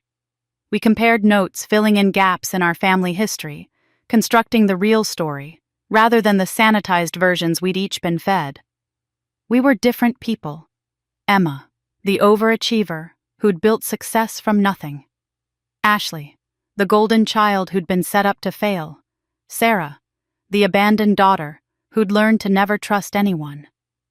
But we shared the core wound of a family that couldn't love us properly. On Sarah's last evening in Denver, we sat in my apartment with takeout and cheap wine, and Ashley said what we were all thinking. "We don't have to do this, you know. We don't owe each other anything. We could walk away right now and never speak again, and that would be completely justified." Sarah and I looked at each other, then at Ashley. "But I don't want to," Ashley continued. "I don't want to lose the only people who actually understand what this was like." "Chosen family," Sarah said. "Not blood. Choice." I raised my wine glass. To breaking cycles, to building something new, to being the family we needed but never had. We clinked glasses, three half-sisters who barely knew each other but understood each other better than anyone else ever could. 2 days after Sarah flew back to California, a formal letter arrived from the district attorney's office. I recognized the return address before I even opened it. Ashley Grant fraud case. We're prepared to offer a plea deal, but we need your testimony about the family's financial circumstances. Decision required within 10 days. I looked at the letter, then at my phone where Sarah and Ashley were both in a group chat. We'd started sharing memes and checking in on each other. Whatever I testified to would shape Ashley's future, and potentially the future of her baby, my niece or nephew. The choice wasn't simple, but for the first time I wasn't making it alone. I called the district attorney's office the next morning and scheduled a meeting for that afternoon. The assistant DA assigned to Ashley's case was a woman in her early 40s named Rachel Moreno, with sharp eyes and a no-nonsense demeanor that reminded me of myself. "Miss Grant, thank you for coming in," she said, gesturing to a chair in her cramped office. "I understand you have information relevant to Ashley Grant's case." "I do, but first I need to be clear about something. I'm not here to excuse what Ashley did. She committed fraud, she made illegal choices, and she should face consequences for them." Rachel's eyebrows rose slightly. "That's not what family members usually lead with." "I'm aware, but I believe in accountability. What I'm here to provide is context. Not justification, but context that I think is relevant to determining appropriate consequences." I spent the next hour laying out the full picture. My mother's terminal cancer diagnosis 8 months before the wedding. The family bankruptcy that my parents had hidden from everyone. The pressure placed on Ashley to marry for financial security. The lifelong pattern of dysfunctional family dynamics that had left Ashley without proper emotional regulation skills or healthy coping mechanisms. I was careful in how I framed it. Ashley was raised in a home where manipulation was normalized, where honesty was punished, where worth was transactional. She watched my mother lie and manipulate for 30 years. She was taught that financial security was more important than integrity. She panicked when facing her mother's death and her family's bankruptcy, and she made terrible decisions as a result. Rachel listened, taking notes, her expression unreadable. "But," I continued, "she's also 30 years old. She's an adult who made adult choices. She knew what she was doing was wrong. She chose to do it anyway. What I'm asking for isn't leniency. I'm asking for proportionate justice. Ashley should make restitution. She should do community service. She should face probation and the consequences of her actions. But I don't believe prison serves justice here. It would just create more trauma without addressing the root causes of her behavior." Rachel set down her pen and looked at me directly. "Ms. Grant, you're the CEO of a major company. Your testimony carries significant weight in this case. Are you comfortable advocating for a lenient sentence for someone who publicly humiliated you just a month ago?" "I'm not advocating for leniency," I said firmly. "I'm advocating for justice that's rehabilitative rather than purely punitive. There's a difference. Ashley needs to be held accountable and she needs to change her behavior. Prison won't accomplish either of those things. But a plea deal with restitution, community service, and probation overseen properly could actually help her become a better person. And she's pregnant with a high-risk pregnancy. That baby is innocent in all of this." Rachel studied me for a long moment. "You know, in 15 years of prosecuting white-collar crime, I've never had a family member come in and advocate for accountability with compassion. Usually it's either throw the book at them, or they're innocent and being persecuted." "My family doesn't do things the usual way," I said dryly. She smiled slightly. "I can see that. All right, Ms. Grant, I'll recommend the plea deal to the judge. But I need your sister to understand this isn't a get-out-of-jail-free card. She'll be on probation for 3 years. 1 violation and she goes to prison. Is she capable of complying with those terms?" "I don't know," I said honestly, "but I believe she deserves the chance to try, and I'll be there to help her succeed, not to enable her to fail." 2 weeks later, I sat in the back of a courtroom and watched Ashley stand before the judge. She was 5 months pregnant now, showing clearly under the simple black dress she wore. Ryan sat on the opposite side of the courtroom with his lawyer. My father was there, looking older and smaller in his worn suit. Sarah had flown in from California and sat beside me. The judge reviewed the plea agreement. 1 count of fraud, full restitution of $64,000 over 5 years, 500 hours of community service, 3 years of supervised probation. Ms. Grant, the judge said, do you understand the terms of this agreement? Yes, Your Honor. And do you wish to make a statement before I accept your plea? Ashley's lawyer had probably advised her to keep it short. Professional, apologetic, but not effusive. I'd seen enough court proceedings to know the standard script, but Ashley didn't follow the script. Your Honor, I made these choices.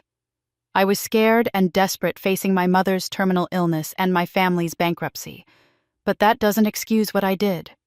Her voice was steady, clear. I stole money from my employer.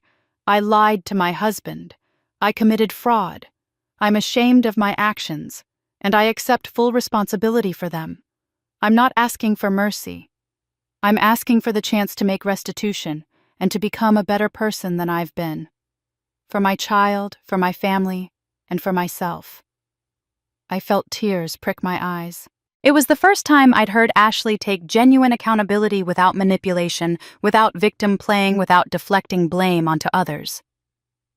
The judge accepted the plea. Ashley was now a convicted felon on probation facing 5 years of debt repayment and 500 hours of community service. But she was free, and she had a chance to change. Outside the courthouse, Ashley found me while Sarah waited by the car. You saved me, she said quietly. I shook my head. No, I testified honestly. You saved yourself by taking the deal and telling the truth.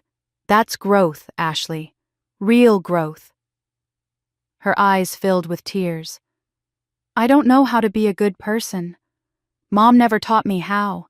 She taught me how to manipulate and lie and survive by any means necessary. I just know I want to be better. For the baby. For myself. She looked at me desperately. Will you help me learn? I hesitated. This was the moment I'd been dreading and anticipating in equal measure. The moment where I had to decide how involved I'd be in Ashley's transformation. Not by fixing things for you, I said finally. But I'll show up. I'll be honest with you, even when honesty is uncomfortable. And I'll hold you accountable when you slip back into old patterns. Deal. Deal. The next few weeks established a new rhythm. Ashley moved into a small 1-bedroom apartment in a modest neighborhood. I helped her create a budget not by paying her bills, but by teaching her how to manage money. We sat at her tiny kitchen table and went through every expense, every income source, every payment plan. This is what you make from the nonprofit. This is what you owe in restitution. This is rent, utilities, groceries, medical expenses. This is what's left. This is how you make it work. Ashley got a job at a nonprofit organization that helped women exiting domestic violence situations. It was ironic but fitting she spent her days helping women recognize manipulation and abuse, confronting her own patterns in the process. She attended therapy twice a week. Not the performative therapy she might have done before, but real difficult work with a therapist who specialized in personality disorders and family trauma. She went to every OB appointment religiously. Her placenta previa was being monitored carefully, and she was on modified bed rest, which made everything harder. And slowly, painfully, she started making restitution payments. $50 here, $100 there, small amounts that added up over time. I didn't do everything for her. I did enough to give her a foundation to build on, then I stepped back and let her build. One evening, about 6 weeks into this new arrangement, my phone rang. Ashley's name late at night. I braced myself for crisis. I'm so tired, she said when I answered. She wasn't crying, just exhausted. I'm working and pregnant and trying to change everything about myself, and it's so hard. How did you do this? How did you build a whole life from nothing when everything was stacked against you? My response surprised us both. Good. It should be hard. That means you're actually doing it. That means you're not taking shortcuts or looking for easy answers. Growth is supposed to be hard. Ashley laughed a sound that was half sob, half genuine amusement. You're kind of a harsh motivational speaker. I smiled. I'm not here to coddle you or tell you comforting lies. I'm here to believe you can do hard things. Those are very different kinds of support. There was a long pause.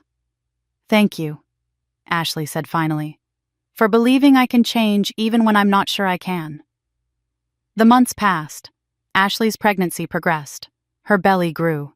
The placenta previa shifted slightly, reducing some of the risk but not eliminating it. She kept working, kept going to therapy, kept making her restitution payments. I watched her struggle and grow, fail and try again, slip back into old patterns and then catch herself. It wasn't a straight line of progress. Some days she was petulant and entitled. Some days she blamed others. But increasingly, she caught herself doing it and corrected course. Sarah flew in once a month, and the three of us, three half-sisters from three different disasters, would have dinner and talk about our lives. We were building something new, chosen family. Not because we had to, but because we wanted to.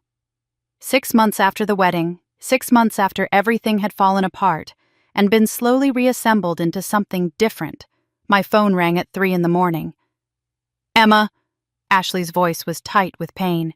It's time. I'm in labor. Can you come?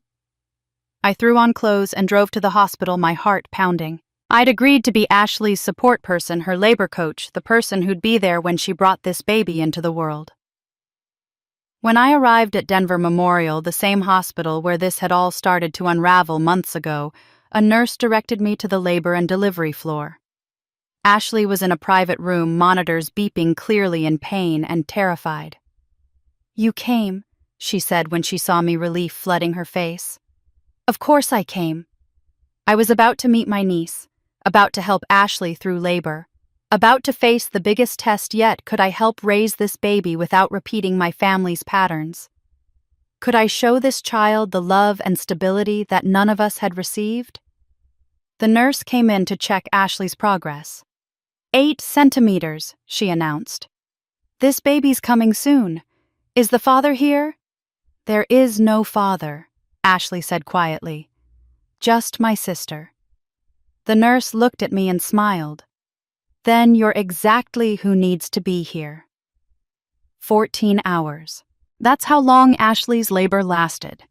I held her hand through all of it, through the early contractions that came in waves, through the epidural that didn't quite work on one side, through the hours of waiting and pain and exhaustion.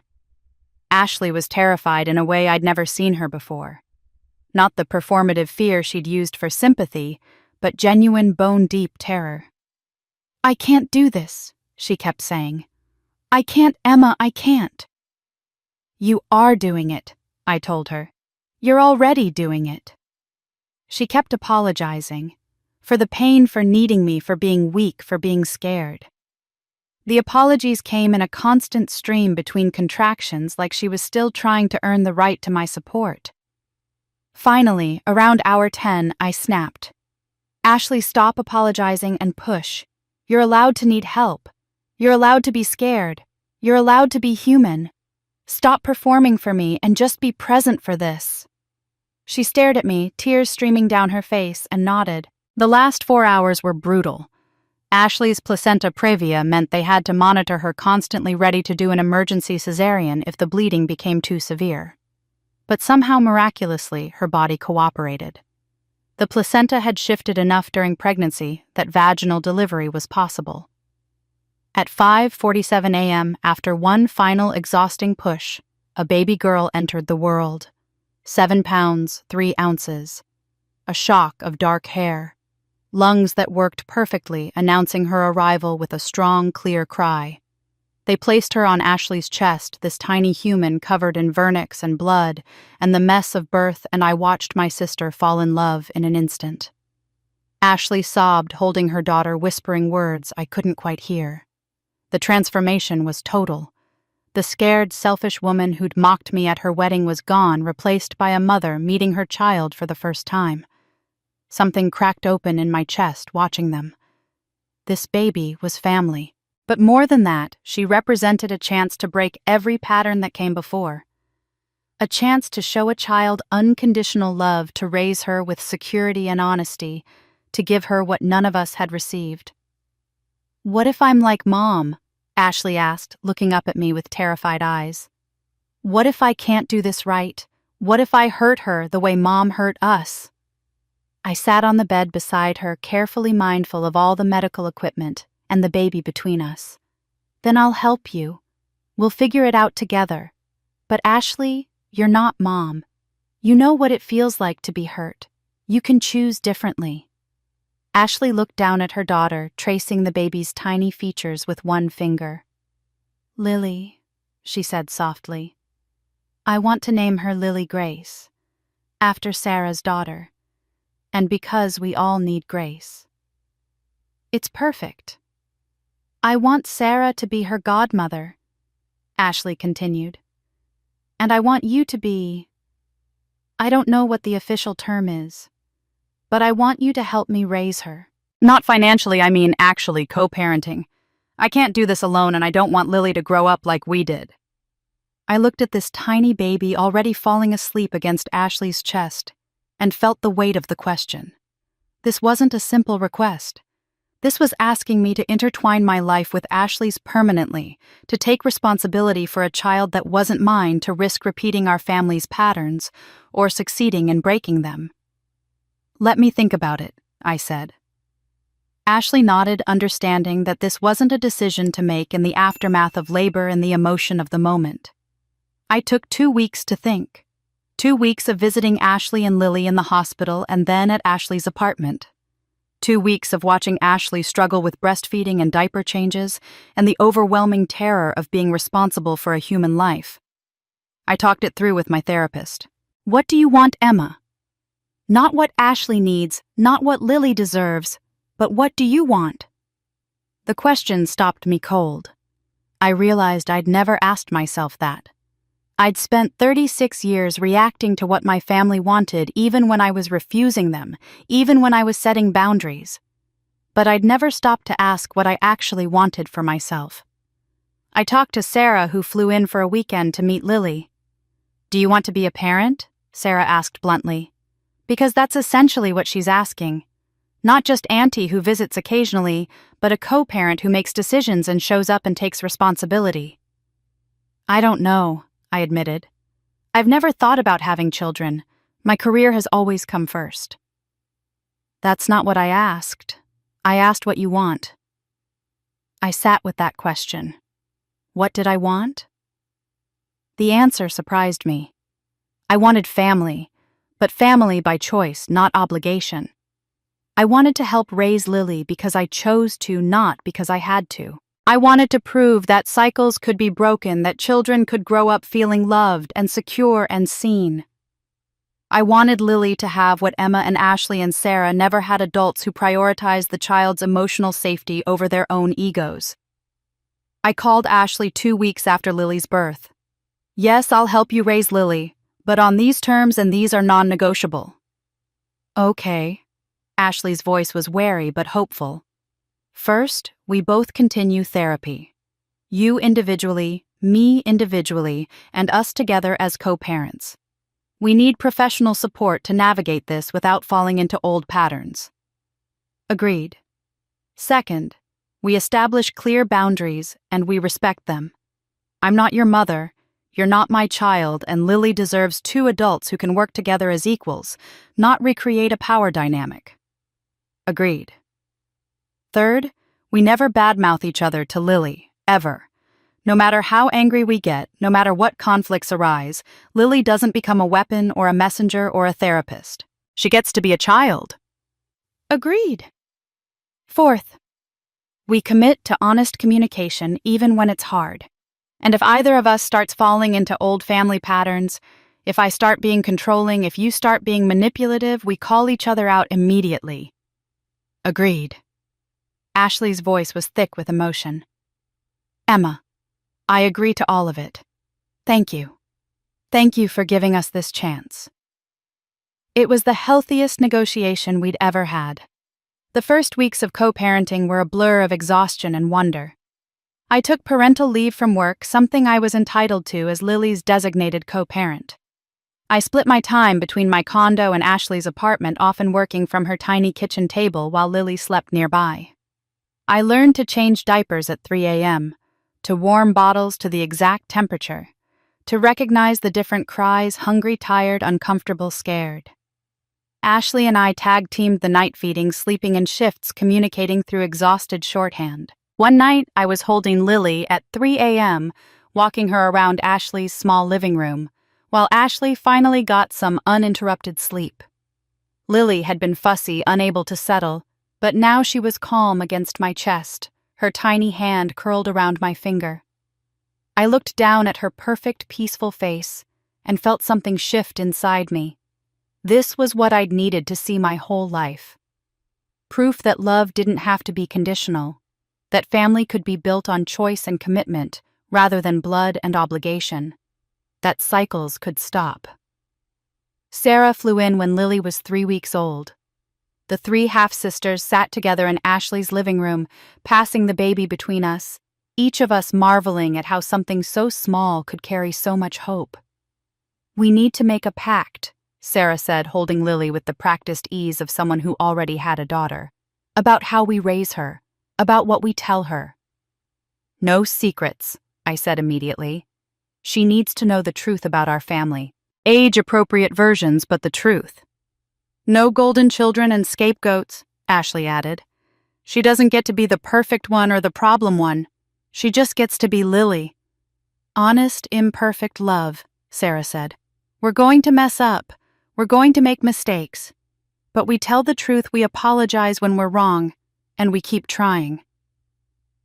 We looked at each other, 3 women who'd survived different versions of the same family trauma, holding this baby who represented our collective hope for healing.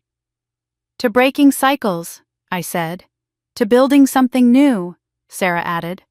"To Lily," Ashley finished. The weeks became months. Ashley got better at being a mother, not perfect, but better. She made mistakes and corrected them. She struggled with her temper and worked through it in therapy. She had moments of regression where she fell back into old patterns, and I called her out and she accepted the feedback. I learned to balance CEO responsibilities with co-parenting. It wasn't easy. My assistant learned to schedule meetings around Lily's pediatrician appointments. My board learned that I occasionally had a baby in the background of video calls. The Wall Street Journal ran a piece about me as an example of modern working motherhood, though they got the details wrong. I wasn't Lily's mother. I was her co-parent, her chosen aunt, her proof that family could be redefined. Ryan stayed in the picture, surprisingly. Not romantically with Ashley, that was over, but as someone who'd made a commitment and intended to keep it. He helped Ashley with financial planning, showed up to some of Lily's doctor appointments, became an unexpected part of our patchwork family. My father visited weekly, holding his granddaughter with a tenderness I'd never seen him show his own daughters. He was different now, broken open by my mother's death, humbled by Sarah's re-entry into his life. He'd never be the father I'd needed growing up, but maybe he could be a better grandfather. 2 years passed. Lily grew from a newborn to a toddler, walking and talking and filling Ashley's apartment with joy and chaos. The 3 half-sisters stayed close, visiting when we could, video calling, constantly building the family we'd never had but always needed. I was at my office on a Wednesday afternoon when my assistant buzzed. "Ms. Grant, there's a call from a television producer, something about a documentary. Should I take a message?" I almost said yes to the message, but curiosity won. Put it through. "Ms. Grant, my name is Michael Torres, and I'm a producer for a documentary series about women who've overcome family trauma. We've been following your story since the wedding video went viral 2 years ago. Would you be interested in discussing your journey for our series?" I looked at the framed photo on my desk. Me, Ashley, Sarah, and Lily at the park last month, all of us laughing at something Sarah's daughter had said. "Tell me more," I said. I spent 2 weeks talking to Michael Torres about the documentary concept. He sent me previous episodes from the series, women who'd survived different kinds of family trauma and rebuilt their lives. The stories were raw, honest, and ultimately hopeful. But going public with my story meant exposing everything. The wedding video had mostly faded from public consciousness, occasionally resurfacing in best wedding fail compilations that I tried not to look at. Doing this documentary would bring it all back, but with context. It would mean discussing my mother's abuse publicly, the family dysfunction, Ashley's criminal case, all of it. "I need to be honest about why I'm proposing this," Michael said during one of our calls. "The wedding video went viral because people love watching bullies get their comeuppance. But what makes your story different is what happened after. There are millions of women who grew up as scapegoats, who survived family trauma, who are trying to break generational cycles. Your story, how you maintained your integrity while setting boundaries, how you chose accountability over vengeance, how you're co-parenting your niece to give her a different childhood, it's powerful. You could help people." I talked to Ashley first. She was nervous about it, understandably. She was still on probation, still rebuilding her life. "They'd obscure your identity," I explained. "No full name, no face-shown voice altered if needed. This wouldn't be about exposing you. It would be about showing that people can change." Ashley was quiet for a long moment, Lily playing with blocks at her feet. "Do it," she said finally. "Our story should help someone. Otherwise, what was it all for?" Sarah said essentially the same thing when I called her. "Tell the truth, Emma. All of it. Not to shame anyone, but to help people understand that these patterns can be broken." So I agreed. Filming happened over 6 months, woven around my CEO responsibilities and co-parenting schedule. They documented my work at Meridian, filmed me and Ashley doing bedtime routine with Lily, captured conversations with Sarah when she visited, even got permission to film some of my therapy sessions. It was vulnerable in a way I'd never been publicly, but it also felt necessary. 3 months into filming, Michael called with an unexpected opportunity. "There's a Women in Leadership conference next month. They want you to give a keynote speech. It would be perfect for the documentary showing you use your platform to speak about family trauma and healing." And standing backstage at the conference center waiting for my introduction, I felt more nervous than I'd been before any board presentation. The audience was 800 people, mostly women over 50, and I was about to tell them the most painful parts of my life. The introduction finished. I walked onto the stage to polite applause. 2 years ago, I began. I sat at the worst table at my sister's wedding and listened to her call me the family burden in front of 250 people. The video went viral. Most of you probably saw it. Murmurs of recognition rippled through the audience. What you didn't see in that video was the 36 years that led to that moment. The childhood of being invisible, of being told I wasn't good enough, of being compared unfavorably to my younger sister at every turn, of being the family scapegoat while she was the golden child. I told them about the wedding humiliation, about being revealed as the CEO, about the satisfaction that should have come with that reversal. "But here's what I learned," I continued. "The revenge I wanted wasn't public humiliation of my family. What I really wanted was for them to see me, to recognize my worth, to apologize. And when I finally got that recognition, when they realized I was CEO, when my mother apologized on her deathbed, it didn't feel like victory. It felt like grief. Because recognition shouldn't be contingent on power or success. Children deserve to be seen just for existing. And I'd spent 36 years believing I had to earn something that should have been given freely." The room was silent, attentive. "I had power in that moment," I said. "I was my brother-in-law's CEO. I knew about fraud my sister had committed. I could have destroyed them both. And part of me wanted to.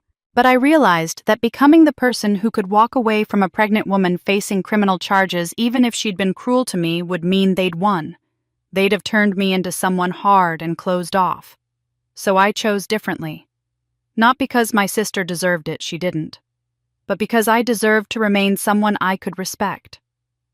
I talked about setting boundaries while offering support, about accountability with compassion, about co-parenting, Lily to break the cycles.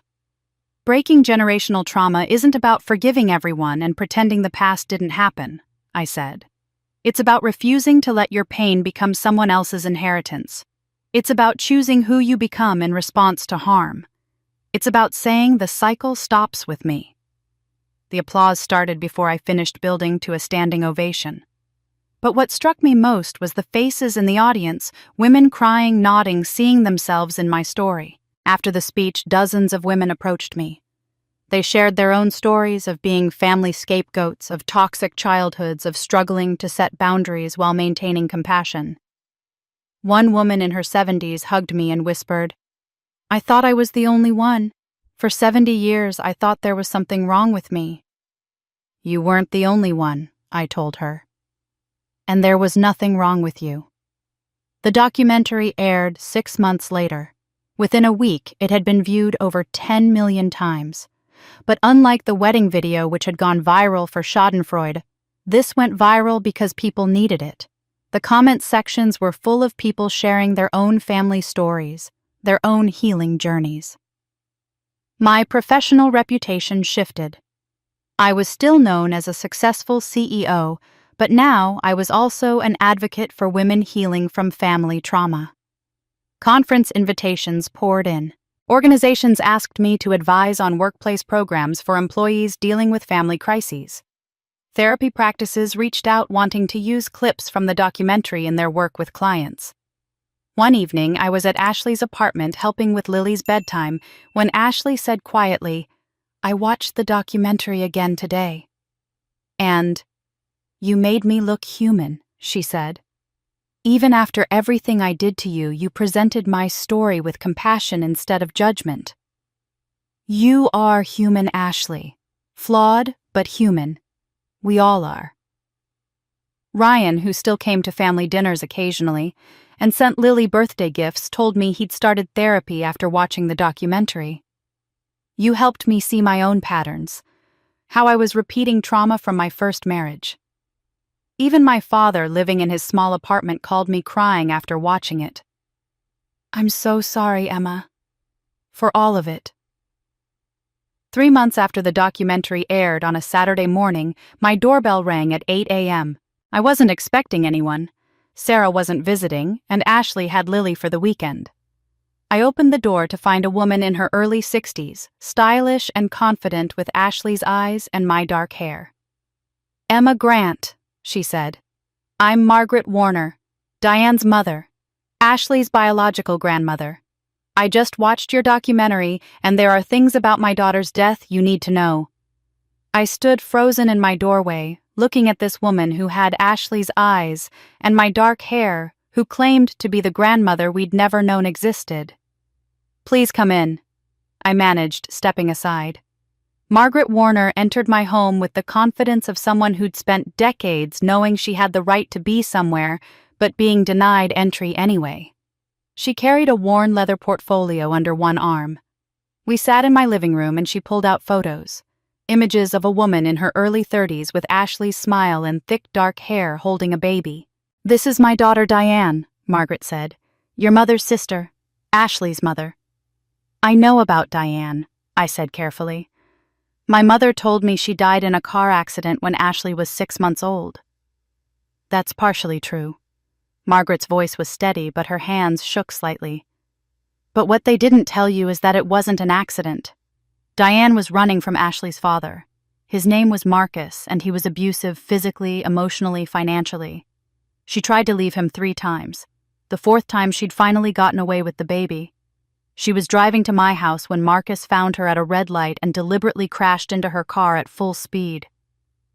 I felt the air leave my lungs. "He went to prison," Margaret continued. "Served 15 years for vehicular manslaughter. Got out, lived another 5 years, and died of a heart attack in 2019. Ashley's father murdered her mother, and no one ever told her, because your mother thought it was kinder for Ashley to believe her parents died in a tragic accident, rather than know her father was a murderer." "Ashley deserves to know the truth," I said immediately. Margaret nodded, relief flooding her face. "That's why I'm here.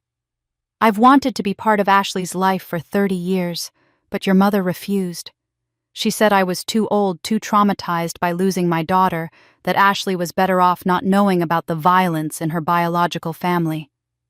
Tears streamed down her face. I've missed 30 years with my granddaughter. I've never met her. And now she has a child, and I didn't even know I had a great-granddaughter until I watched your documentary.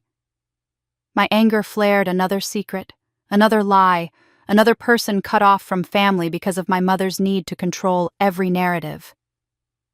We're fixing this. Today.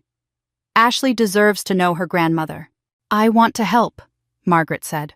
I want to meet Ashley. I want to know my great-granddaughter. I have resources, I'm financially stable. I'm healthy. And I have 30 years of love I've been unable to give. Please let me be part of your family. I arranged the meeting for the following Saturday at my home neutral territory. I prepared Ashley carefully over the phone, telling her there was something important about her biological parents she needed to know. When Ashley arrived, Lily playing with blocks at her feet, I told her the truth. About Marcus, about the abuse, about her mother's murder, about her grandmother who'd been kept from her for 3 decades. I watched Ashley's face cycle through shock, grief, anger, and finally something I hadn't expected, relief. I always felt like there was something dark I couldn't remember, she said quietly. Something hovering just out of reach, especially in therapy. Knowing the truth is better than not knowing. The doorbell rang. Margaret stood on my doorstep, nervous in a way that broke my heart. Ashley stared at her as she entered. This woman who had her face, shape her smile, her hands. They stood frozen for a moment, then Ashley moved forward, and they embraced, both crying. You look so much like her, Margaret sobbed. So much like my Diane. They sat together for hours while I watched Lily. Margaret told stories about Diane, her humor, her artistic talent, her fierce love for baby Ashley in those 6 months before she died. Your mother died trying to give you a safe life, Margaret said, holding Ashley's hands. She'd be so proud of the woman you've become, not despite your struggles, but because you're working through them honestly. Because you're breaking the cycle she died trying to escape. Ashley introduced Margaret to Lily, who was initially shy but soon climbed into her great-grandmother's lap. Margaret held her and wept. 3 generations of women, she said, looking at me. All survivors. You too, Emma. You survived a different kind of abuse, but you survived. And now look at all of you building something beautiful from broken pieces. 6 months later, I hosted a gathering at my home. The table was crowded, chaotic, perfect. Ashley and Lily. Sarah and her daughter, also coincidentally named Lily. Margaret, who'd become a fixture in all our lives, helping with childcare and bringing the kind of grandmotherly love we'd all been missing. Ryan, who came to family dinners now as Lily's honorary uncle. My father, diminished and humble but in therapy and slowly building genuine relationships with his daughters. And a few close friends who'd become chosen family. We were celebrating multiple milestones. My recognition as one of the top 50 women in business. Ashley completing her probation successfully. Sarah's new job in Denver, she'd relocated to be closer to her half-sisters. And Lily's 3rd birthday. I looked around the table and realized this is what healing looked like. Not perfect people or perfect relationships, but people who chose each other, who showed up, who worked through conflicts with honesty rather than avoidance. My father stood, his glass shaking in his hand. I need to say something. I failed all of my daughters. I abandoned Sarah physically. I enabled abuse of Emma emotionally. I pressured Ashley into an impossible situation. I can't undo any of that. His voice broke. But I'm grateful, so grateful that my daughters chose to be better than I was. You broke cycles I couldn't break. You built a family I didn't know how to build. Thank you for letting me witness it, even though I don't deserve to be here. I raised my glass. We're all doing the best we can with the tools we were given. And when the tools we were given are broken, we learn to make new ones. To chosen family, messy, imperfect, but genuine. That night, after everyone left, I stood in my home office looking at the framed photo on my desk. Me, Ashley, Sarah, and both Lilies laughing in a park. 2 years ago, I'd sat alone at a wedding being mocked as the family burden by people who didn't know my worth. Now I was the CEO who'd maintained her ethics under pressure, the aunt helping raise a niece with intention and love, the sister who'd chosen healing over bitterness, the daughter who'd broken generational trauma. I wasn't perfect. I still struggled with boundaries, still sometimes defaulted to people-pleasing, still carried scars. But I was free. Free from needing my family's validation, free from the false narrative that I was worthless, free from the cycle that had defined 3 generations. I pulled out my journal and wrote, "The best revenge isn't proving you're better than the people who hurt you. It's becoming someone you're proud of regardless of whether they ever recognize your worth. It's living well, loving honestly, and building something beautiful from the ruins they left behind." Mom died thinking she'd destroyed me. But I'm not destroyed. I'm reborn.